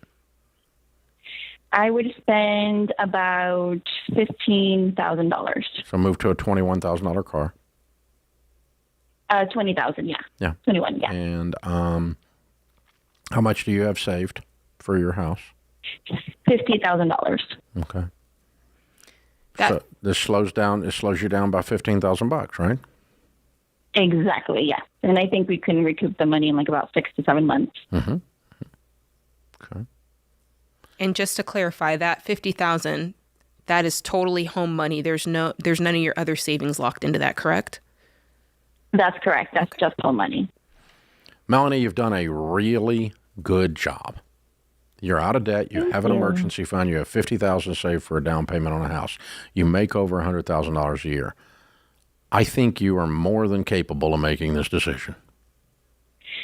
I think it's a little bit emotional for me because of seeing what I went through with that lease, and I'm so happy that I found you. And so I just never again will you accidentally do a car deal. You will always be intentional for the rest of your life. Exactly. 1,000%. That's good. I'm intentional with my car deals. And, I don't even have to be now, but I am. I'm, okay, you're charging me what? No, I don't think so. Yeah, and so, it's that kind of a thing. And this will probably be your most expensive cash purchase, right? Since all That's this crap. That's exactly the way it called in, yes. Yeah. So that feels different. I mean, when you're used to going in a place and financing, it's a different feeling. It's a good feeling, but it is also like, oh my goodness, I'm about to put $21,000 of cash on the table here. Yeah, it definitely feels different. But let me tell you, when you get in that car, I mean, you did it with your CRV, just not to the tune of $21,000. But when you drive that thing home, you're going to feel so good. Yeah. My point earlier is that you've done such a good job. I want you to have confidence in you because you are valid. Your decision-making process, your critical thinking skills on this money stuff is really solid. So everything you've given me tells me you're not going to make a bad decision. So I'm okay if you drive the hoopty a while, and I'm okay if you move up, and I'm okay if you move up a little bit, but not as much as you were thinking. I'm okay with any of those three ideas, and because I'm okay with Melanie, and I think you're going to do really well, I think you're going to make a good decision. Don't you? I definitely do. I'm so proud of her. So many people, Dave, that's the mental block that a lot of people struggle with is, wait a second. Buying a car in cash, they'll go with you on the idea of paying off your existing car. They'll walk with us on that. But then this idea of I can actually then save to upgrade and buy something outright in cash, that is a whole different mind shift that takes place. Yeah, my oldest child, Denise, when I was teaching her to ride a bicycle, she just trusted me. She said, if Dad said I can do it, I can do it. Mm-hmm. Rachel, however, questions everything. And so sometimes when we tell people they can pay cash for a car, it's like Rachel looked at me when I said, I'm going to let go of the seat. Mm-hmm. You're going to balance. And she's like, say you. Right. You say what? Dave. Because she had never done it. Yeah. And then once she did it, it wasn't a thing. But until she had done it, there wasn't anybody else talking it that was going to trust it. Look, full disclosure, when I first read Total Money Makeover, I'm like, okay, Dave, I'm on board with this. The two things that I was like, I don't know, Dave, was the car and cash, and then your credit score will drop to 0 when you've paid off all your debt, and you'll be able to get a home. You have a minor heart attack thinking about that, which tells us that we think that we're worshiping at the altar of the great fight. Yeah. Yeah, who's your provider? But you just got to walk it through, and then you start to go, oh, he was right. There it is. Ed's in Spokane, Washington. Hi, Ed. How are you? I'm great. How are you guys doing? Better than we deserve. What's up? Thanks for taking my call. My family's a huge fan of the YouTube show. It's our dinner show of choice. Wow. Thank you for putting it out there. Dave and Jade for dinner. What's for dinner, Ed? Dinner theater. Barbecue. All right. So my question for you is actually about my mother-in-law. She's 85 years old, and she's had some medical setbacks this year. And basically, the family and her have decided to basically sell her property and move her into a senior living area. The concern is she makes $2,100 in Social Security, but the apartment is $2,600, and that's like the minimum cost, right? So obviously, if more care is needed in the future, what's the property selling for? She should net a little over $300,000. Okay. And so the question is, with the interest rates where they are, is a CD ladder a good place to put the money so to help her cash flow? That's her nest egg. This $300,000 is her nest egg. She has very little. She has a tiny IRA and a tiny bit in savings, like $10,000. I need her to probably do better than that. because she only needs $6,000 a year off of this, and she's 82. So the chances are, even if she got zero interest, the chances of her burning all the way through it before she dies is almost zero.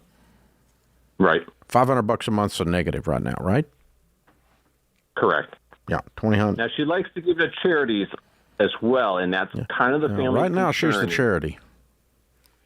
I've tried to tell her that. First charity is Meemaw. Yeah. Okay. And once Meemaw's taken care of, only the strong can help the weak. Understood. I didn't let my toddler carry my newborn. So you got to have the strength to carry people.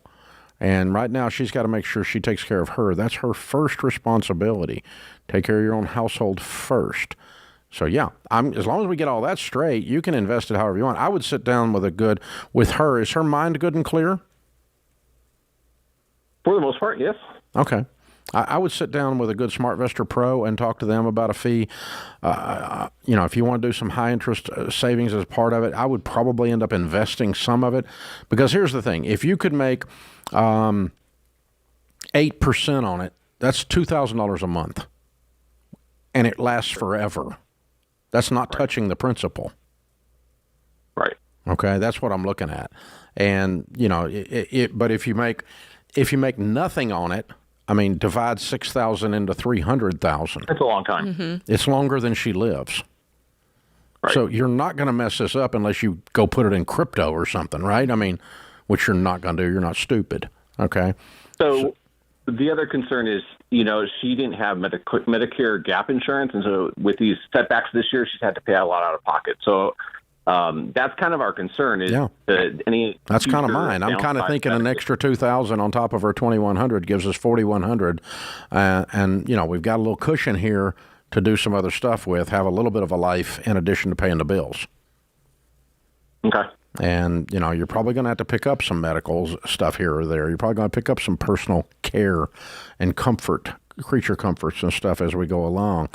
But, I mean, statistically, I think we can all agree an 82-year-old that lives to 92 would be a long time. That's right. And I think if you look at the actuarial tables, that's what you'll see. I know we're talking about your wife's mother or grandmother. I don't want to be mean, but, I mean, so 10 into 300 is 30. A year. Mm-hmm. Yeah. And so you're okay. You just need to be careful. You don't have to be super aggressive and you don't have to be super lame. Mm-hmm. This is The Ramsey Show.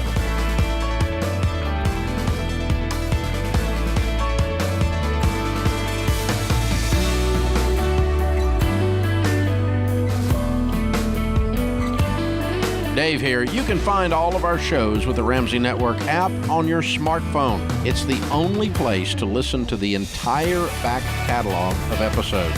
Download the Ramsey Network app in your favorite app store today.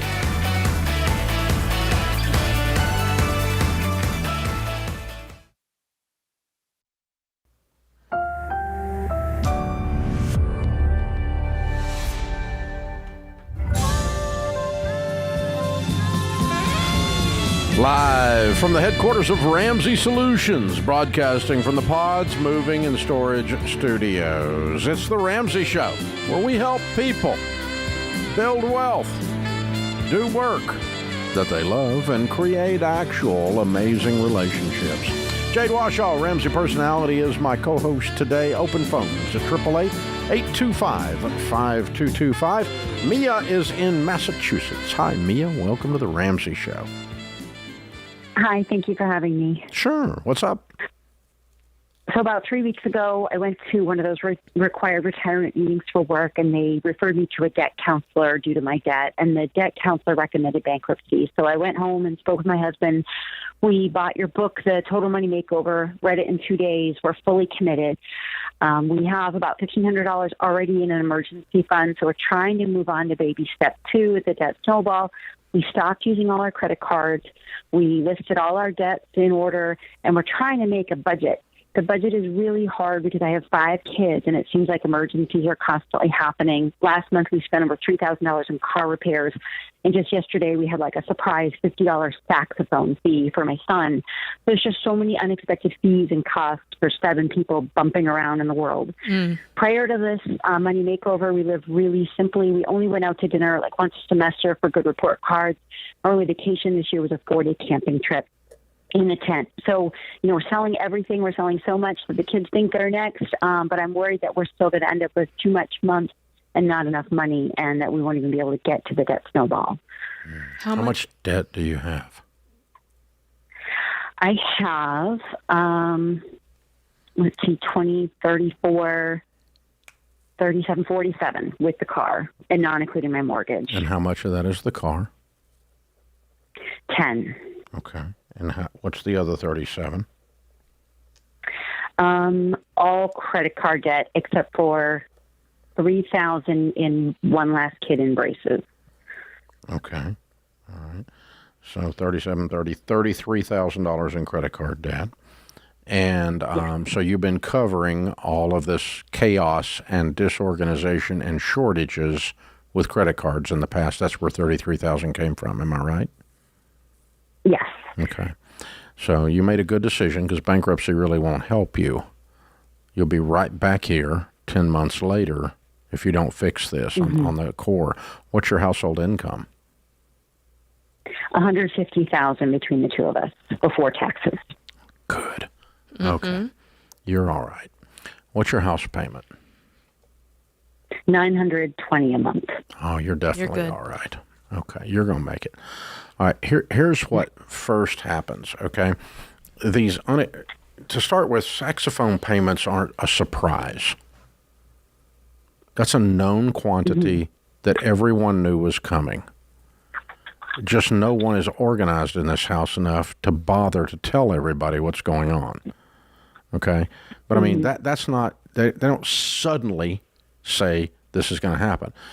So there's 2 opportunities, but we've got to, one of the things we had to do, our 3 kids, was to train them to not bring us any surprises. They've got to tell us about everything early and often so we can get it into the budget, or they're going to not get to do it. That's what ends up happening. And about the time they miss out on one thing because they forgot to tell us that little Georgie has a birthday party, well, you don't go because we don't have it in the budget to buy little Georgie a gift, and you're not going over there looking like a freeloader. So your little butt's staying at home. Next time you'll tell us. About the time I did that twice, all of a sudden they became experts on planning at 8 years old. Yeah. And so what's happening is you guys, you have a chaotic life because you have a big family, everybody working, everybody's running different directions, and the chaos is showing up in the disorganization of the handling of the money, and it's costing you all of your peace and a lot of your money. Because you can't, because your budget, Jade and I both did it in our head while you were telling us, you're completely able to make this work. Yeah, the good news is, up until this point, you were just flying by the seat of your pants, but now you've read the book and you're like, okay, we got to get on a budget, and now you're going to start to implement that, and you will find, it's going to take a couple of months to iron that out and get it really where it's, you're not going over it or busting it in certain areas where you're really understanding, okay, this is what we spend, this is what we can spend. And in your situation, you got 5 kids, there's going to be a lot of line items on there.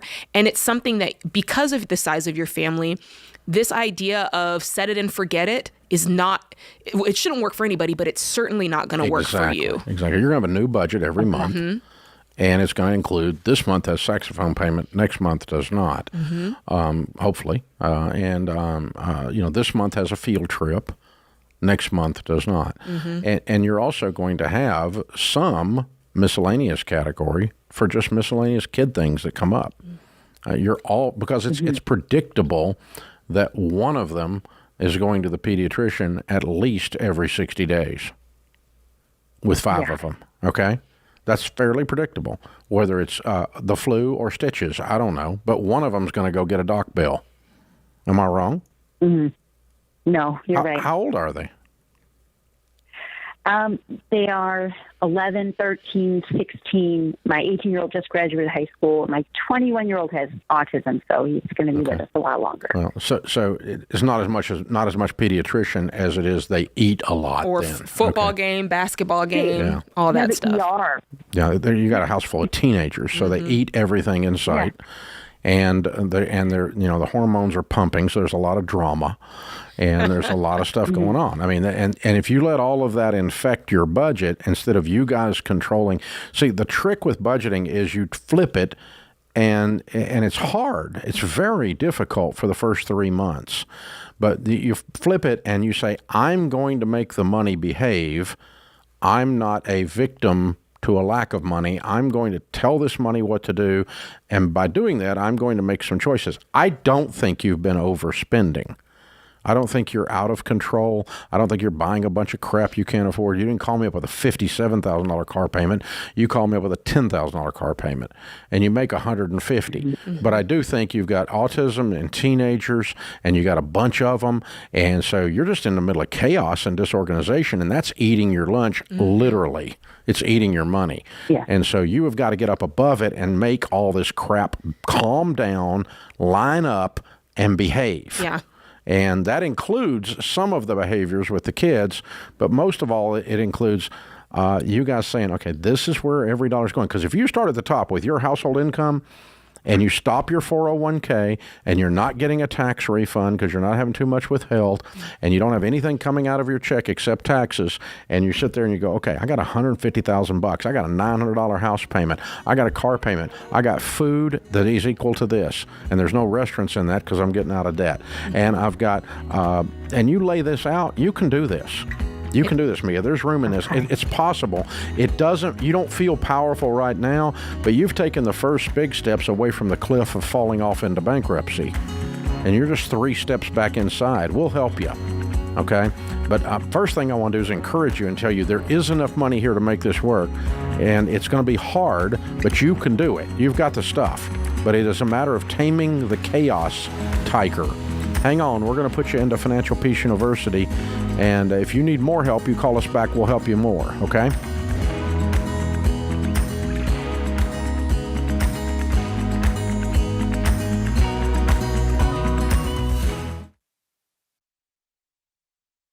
If you're like most people, your home is your most valuable asset. And when you want to make improvements, it can feel like everything costs too much or takes too long. But something as simple as custom window coverings from Blinds.com can completely change your space and add value to your home. We've recommended Blinds.com for over a decade, so you know you can trust them. From blinds, drapes, and shutters to motorized shades, they make it easy and affordable to upgrade your entire home, and their team is ready to help with everything, from design consultation to measuring and installation. Plus, there are never any misleading quotes or hidden fees. Everything's backed by their 100% satisfaction guarantee, and shipping is always free. See why Blinds.com is the #1 online retailer of custom window coverings. Go to Blinds.com now and save 45% off selected products. Visit Blinds.com today for more info.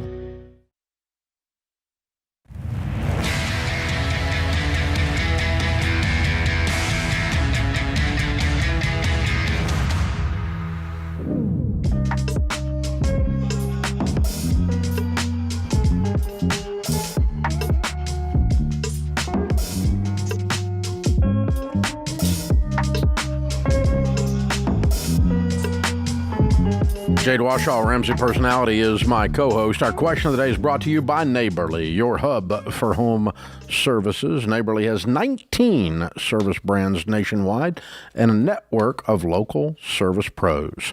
Window Genie, Grounds Guys, and Mr. Handyman, just to name a few.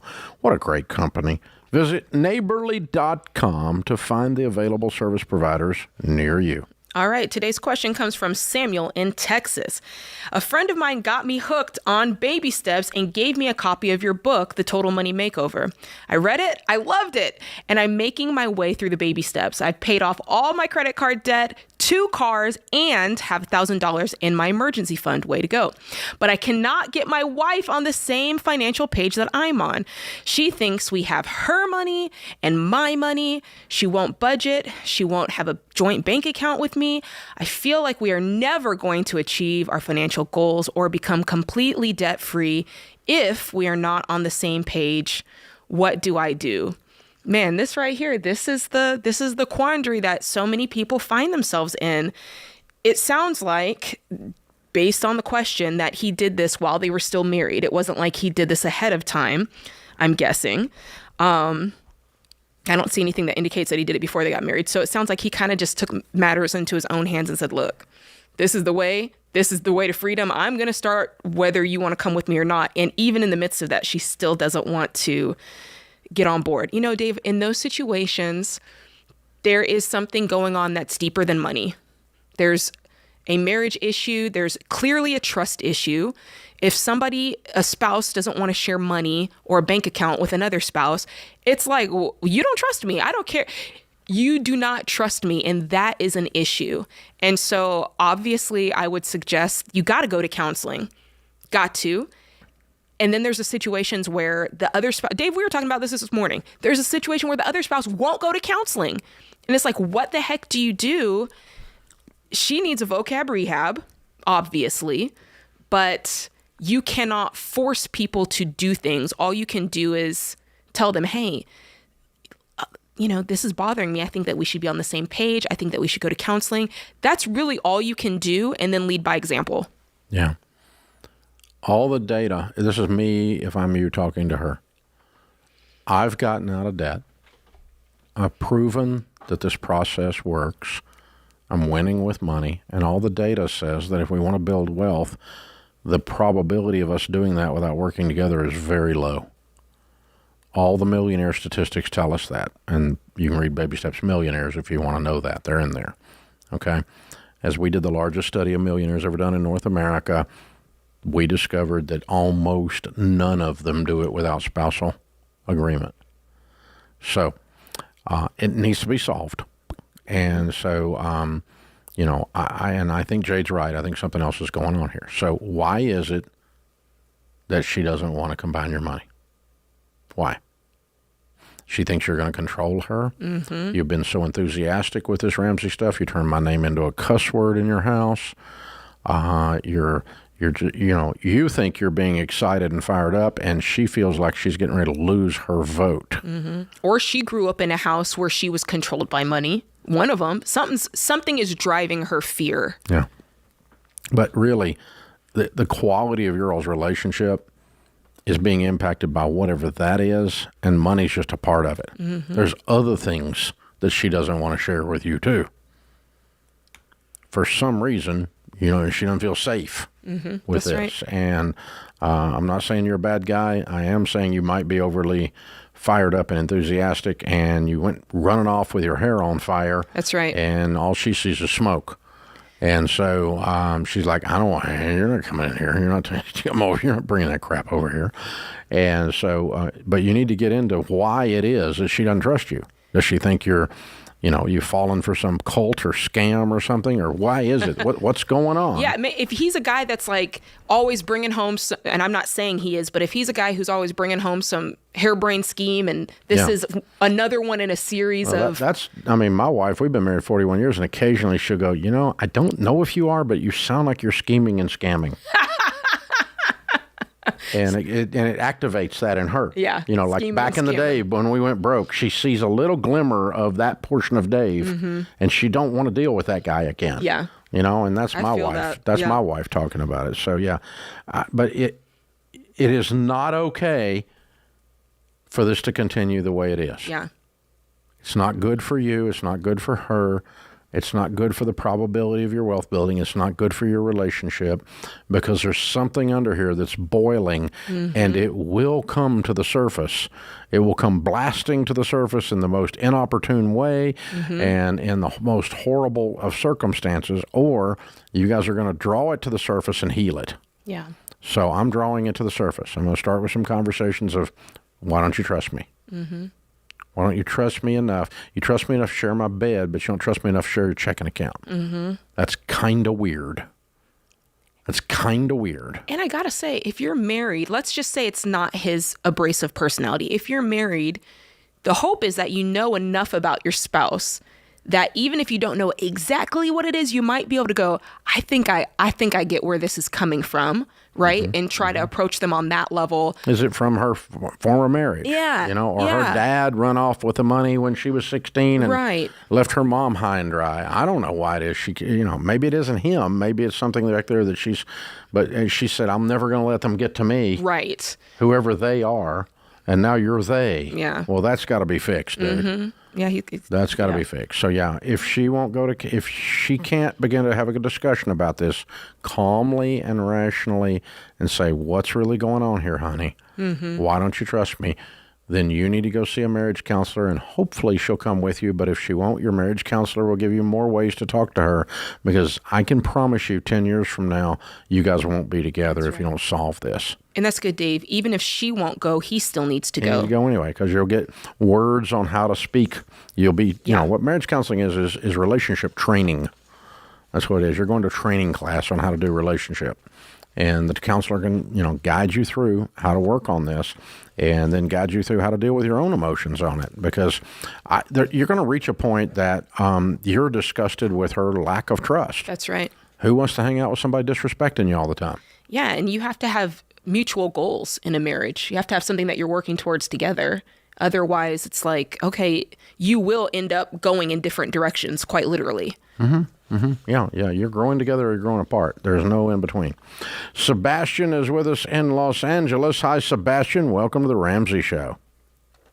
Hi, how are you doing? Thanks for taking my call. Sure. What's up? So, I have about $150,000 in student loans. I just graduated, so this will be my first time, you know, tackling this debt. Holy crap. What's your degree in? Are you a doctor or a lawyer? So a little bit of, I'm a doctor at PhD. And PhD in what? Oncology research. And I'm a nurse practitioner as well. Okay, good. So you got a new gig doing this? I have a new gig. Making what? $250,000. Thank you, Jesus. That's good. Thank you, Jesus. Big shovel. Ooh, good. But you in Los Angeles, though. Yeah, but that's okay. Yeah. And you're single. Yeah. You're single, right? I'm not single. Oh, you're married. Okay. Engaged. Oh, okay. When are you getting married? So that's what I kind of wanted to discuss, because I have been kind of pushing marriage back. Well, No. You only got $150,000 in debt. You make $250,000 a year. What'd you make 2 years ago?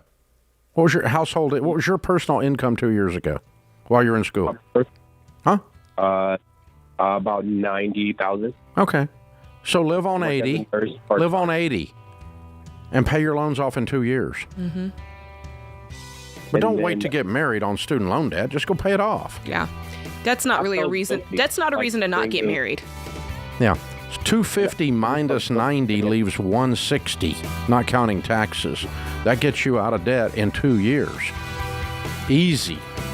Live on less than you used to live on, and don't be buying a bunch of crap and have an inexpensive wedding. Let's get married now. Hee-haw. And let's get these loans paid off in the next 2 years. That's what I would do. You can do this. You got a great income, man.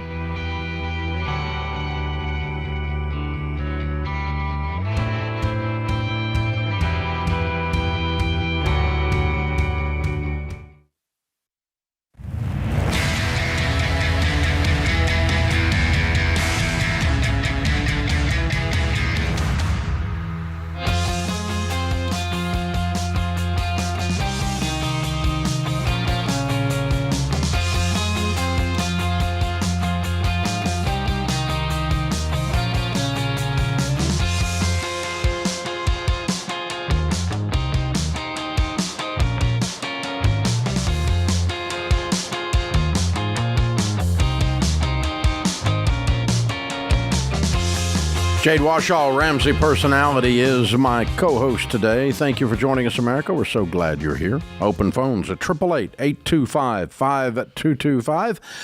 We're here to love you enough to tell you the truth about your life and your money. It's what we do. Thanks for being with us. Justin is with us in Corpus Christi. Hi, Justin. Welcome to the Ramsey Show.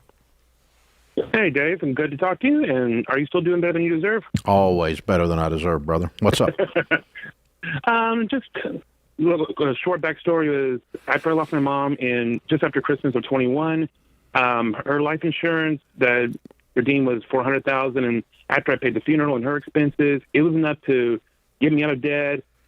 So I finished baby step 3 back in about 6 weeks ago, actually. And honestly, Dave, boy, at this point, to put it bluntly, I'm scared. I have lived my entire life broke. I was broke the day I was born because I'm the only child of a single parent. My mom, we lived in poverty my entire childhood. So this is unknown waters to me, if you know what I'm saying. And I don't have the income to buy a house right now. So I'm just curious.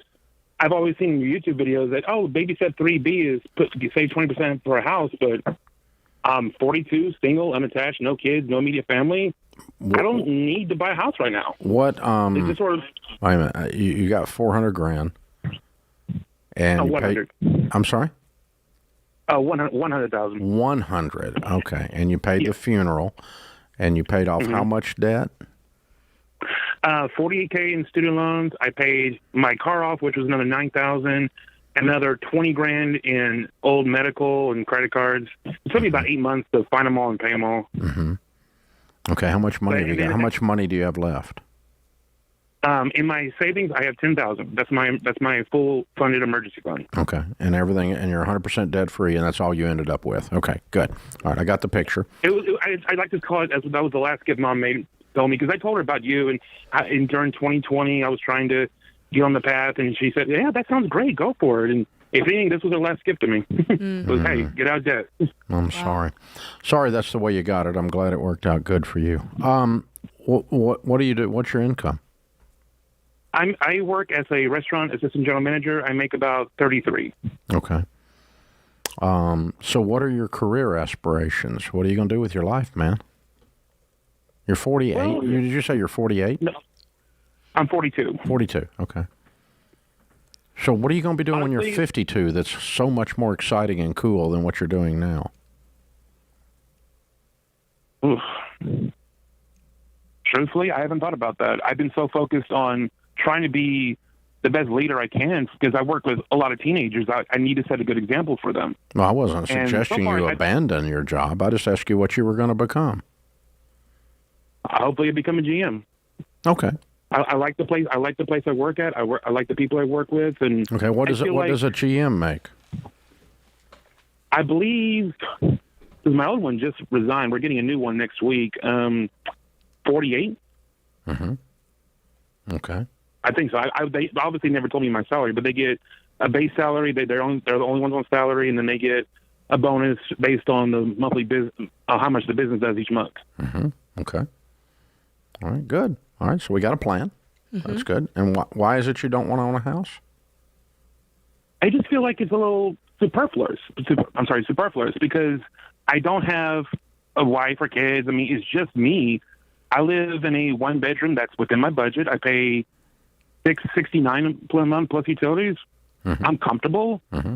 But at the same time, I've seen some of your old YouTube videos where, I don't want to be stagnant. I want to keep moving, but honestly, I don't know the direction to move. Well, there is part of this that you're looking at the here and now. 42 years old. Right now, you're unattached. Maybe in 5 or 10 years, you won't be. There's this piece of this puzzle that's an unknown. And you kind of have to think through that. You have to look at your future the same way Dave asked you, hey, what do you want to be doing in 5 years? What do you want to be doing in 10 years? You have to ask yourself about your life in general. What do you want it to look like? We've seen how this money that your mom left, whether it was through insurance, how it's changed your life, right? So you have the ability to do that same thing in some way, right? There's a purpose. There is still a purpose for you, regardless if you have a wife and kids, and that purpose can have financial attachments to it. But more than that, we know that home ownership is a part of building wealth. And even if you don't want to buy a home right now, I do think it's something that you should and can aspire to with your income, living in Corpus Christi. I think it's still something that you can have. I just think it's something you're not used to. Like you said, you're not used to where you're at financially. And so you don't know what it looks like to really prosper in and of your own right, on your own. And so it's like, I've never seen that before. Let's just stay where we are. I'm comfortable here mentally and in every other way. But I would challenge you to move past that and really dream beyond that, because that's what you're headed for. Yeah, that's good. And Justin, on the logical side or the economic side, let's work through that for a second. Short-term renting is not a problem. Long-term renting is a problem, and here's why it's a problem. The property that you're living in is going to go up in value in the next 10 years substantially, and the landlord is going to benefit from that, not you. So if you live in a property in Corpus Christi, let's say you bought a 2-bedroom condo, okay? It's similar to what you're in now, and you paid $150,000 for it, okay? Let's just make that up. I just made that up, all right? Okay. Then in 10 years, that thing's worth $250,000. And you lose that $100,000 in increase in value because you didn't own it. The second thing that we know is 100% of the time over a 10-year period of time, rents go up. When you buy a condo at $150,000 and your payment is $1,100 or whatever it is, your payment does not go up. So what you've done is the largest line item in your budget is housing, and you have stabilized it into the future when you buy. You're locking it in into the future when you buy. By not locking it in, you're 100% guaranteed your largest line item is going to go up. I mean, you're 42. Think about when you were 32, what rent was. You know, right. I'm 62. My rent when I was 22 was $235 for a 1-bedroom that Sharon and I moved into after we got married. I mean, that's hard to even grasp in today, 41 years later, right?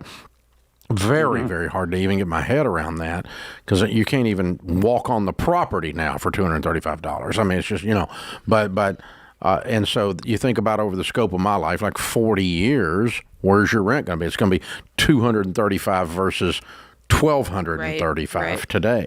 And, 100% of the time, that largest line item is going up when you're a permanent renter. So you are always paying more, and someone else is benefiting from the increases in value, not you. So short term, I'm all about renting. When you're broke, you should rent until you get yourself straightened out. Don't buy a house just because buying a house is a good thing, because it's not a good thing when you're broke. But long term, home ownership stabilizes your largest line item in your budget, locks in your monthly cost to a fixed amount, and you have this large asset that is going up in value. That's right. These are two wonderful personal financial benefits to home ownership. So plan on, in the next 12 to 18 months, finding you a little condo to buy.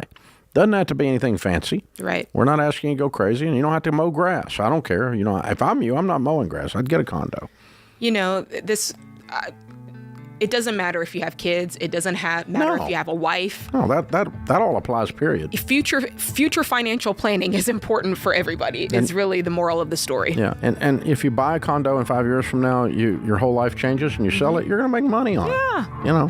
So just pick a good one in a good neighborhood, something solid, conservative, and not straining you, and stabilize that line item in your budget.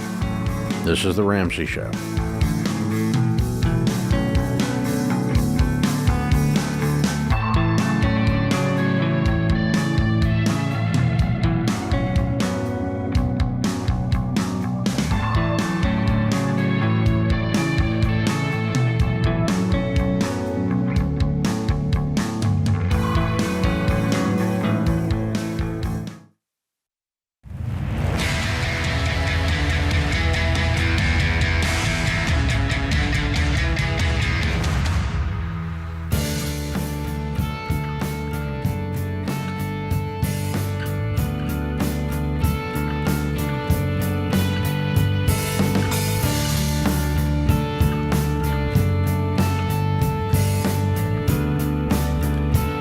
Our scripture of the day is Proverbs 4:11. I have instructed you in the way of wisdom. I have led you in upright paths. Roy Disney said, It is not hard to make decisions when you know what your values are. You know, that's Walt's brother. We've said that around here in Entree Leadership for years. Once you know what your value system is, you know what your core values are, a lot of your decisions are already made for you in business. That's right. The problem is that you have to do them then. And there's always conflict and people that don't understand. Yeah. And they don't like it. And there's discomfort and awkwardness and all of that. Mm-hmm. But that doesn't change the value, and it doesn't change the decision. It's just, oh, crap, now I've got to shovel the stable. Yeah, look. There's just a bunch of manure in here. I just got to do it now. It's just, ugh. It's the same thing when you commit to a plan, though. Yeah. All your decisions are made for you. If you just decide to follow Christ, you follow the Bible, all the decisions are in there. You just got to follow it. Same thing when you commit to a plan like what we teach on here. The decisions are made. It's just hard to do this stuff. Yeah, exactly. Joe is with us in Huntsville. Hey, Joe, what's up? Joe, how's it going, Dave? Better than I deserve, sir. How can I help? Same with me. Hey, we're in I'm 23 years old. I'm in an extremely unique position, and we're grateful. I would just like to have some advice for, hey, what's next? I feel like we're doing everything right, but, just when you think you are, the good old faith puts you back in check. So, like I said, I'm 23. I am married. I got married at a young age, and we are doing really good for ourselves. We have no debt whatsoever. We both graduated college with no debt. We have new cars. We bought a house right before COVID, and that has doubled in price, and we got such a good interest rate on it. We turned it into a rental property, so I'm getting 100% profit for that for the rental house. We're on our second house right now. I'm investing into a Roth IRA. I have emergency funds set up. And I have $20,000 sitting in the bank, and it's continuing to grow because we have good jobs. So what's next? What is my next goal? What's my next set to, I guess, wealth building? Yeah. Well, Joe, you are doing good. I'm proud of you. Well done. What's your household income, sir? Together, my wife and I make about $100 a year. Okay. And keep in mind, we're only 23, and she's a teacher, and she's second year teaching, and I own my own company that's extremely successful and doing very well. So we this is just the beginning levels, and we're gonna make a whole lot more. Good. Okay. What I want to encourage you is you are doing very well. There's so much energy and so many positive adjectives in your description of your situation that it makes me a little bit fearful that you're going to try to move too fast. Mm-hmm. If you stumble, it's not going to be because of what you've done so far. It's going to be because you get a little cocky. And, Jim Collins wrote a book about companies failing, and he said one of the reasons they fail is hubris, which is I got arrogant. And I'm not saying you're arrogant, Joe, at all, okay? But you are fired up, and you are on top of the world, and you got the tiger by the tail, and you're smiling. Yeah, we're money hungry. Yeah, money hungry. It's fun. And so what I'm going to encourage you as the old guy to do is slow down a beat. Not stop being ambitious, not stop striving for success, but just slow down a beat. When I was your age, I started buying and selling real estate. I had nothing. I went to the bank and borrowed the money to do my first flip, and I began flipping real estate. To date, I'm now 62, getting ready to be 63. I've owned over 2,000 pieces of real estate. So I love real estate. I love this. But what happened to me was I got rich quick. By the time I was 26, I had $1 million net worth, owned $4 million worth of real estate. But I had borrowed up to my eyeballs. I had $3 million worth of debt. The bank got sold to another bank. They called our notes. We spent the next 2.5 years of our life losing everything we owned. And with a brand new baby and a toddler, we were bankrupt and got to start over when I was 28. I don't want that for you. You're not as crazy as I was. You haven't moved as fast as I moved, but I'm just trying to give you the warning to say, okay, let's slow down a little bit. You're going to be a multimillionaire, Joe. When you're 40, your net worth is going to be well over $5 million, okay? Wow. I can promise you that. But I promise you it won't be if you keep borrowing money and buying real estate. you're going to get yourself in trouble. Slow down a notch. Next goal is pay off your house. The next goal is pay off your rental. And the next goal is pay cash for the next investment property. And you're going to be debt-free and pay cash for things every day from that point forward. That's what Jade and I would tell you to do. Okay. But right now it feels like it's impossible for you to mess this up. It is not impossible for you to mess this up. Right. You can mess this up. I did it with zeros on the end. Can I ask you a question, Joe? What was your next move? Ma'am. I'm just curious. What was your next move going to be?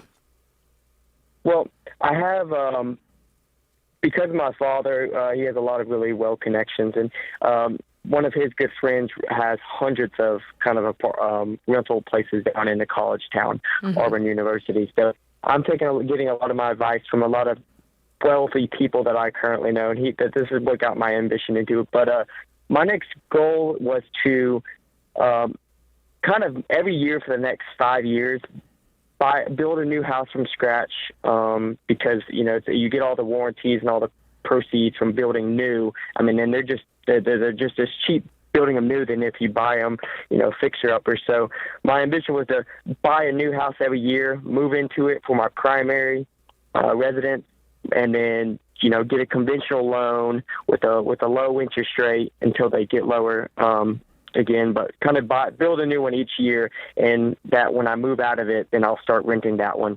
And my plan was to do that for the next 5 or 10 years. So every year, just build a new one, move into it for a year, and then start the process over, and then keep renting. So with what Dave said, that's the opposite of that. Or if you did it, you'd be paying cash. Yeah, you'd have to slow down a little bit and pay cash get your house paid off, get the other one paid off, and then pay cash for the next move. And if you start doing that every time you do it, you pay cash for it, I'm in. Yeah, you're going but that's going to take, you're going to slow down. You're going to do every other year at the most to pull that off. Yeah, I thought about getting the incomes so if I have 5 rentals, I'll get those 5 extra incomes and pay off the lowest one first. And then once that 100% profit, then I start doing the next one, and then the next one. And when I did the numbers, it was like... That is spoken like a naive landlord, okay?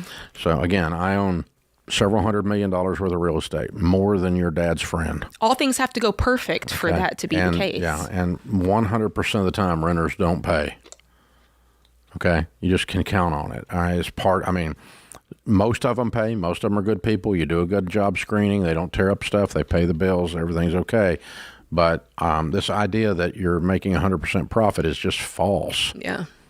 Because after you have vacancy, after you have credit loss, after you have an eviction, after you have someone going to Chapter 13 and it takes 14 months to get them evicted because you have to get the federal court permission to do it, you're going to start understanding then that renters really aren't, this thing where you've got all this dialed in. It has to go perfect, and it never goes perfect for your plan to work. So I don't think I won here. I think you're going to do whatever you're going to do. Yeah. But I think you're an impressive young guy, and I wish I could get you to slow down a little bit because I think you'd have a higher probability of ending up very wealthy. Yeah. Than you would following your dad's friend's process of going deeply into debt.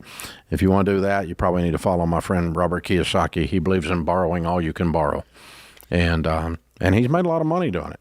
He and I are friends. We like each other, but we completely think the other one's nuts. I mean, this guy is sprinting, and when you're sprinting, it's a lot easier to trip and fall as opposed to just a nice light jog. Yeah, just jog it out. In for a light jog. Yeah, that's what. Yeah, it's different than the old sprint. Yeah. That puts this hour of the Ramsey Show in the books. We'll be back with you before you know it. In the meantime, remember, there's ultimately only one way to financial peace, and that's to walk daily with the Prince of Peace, Christ Jesus.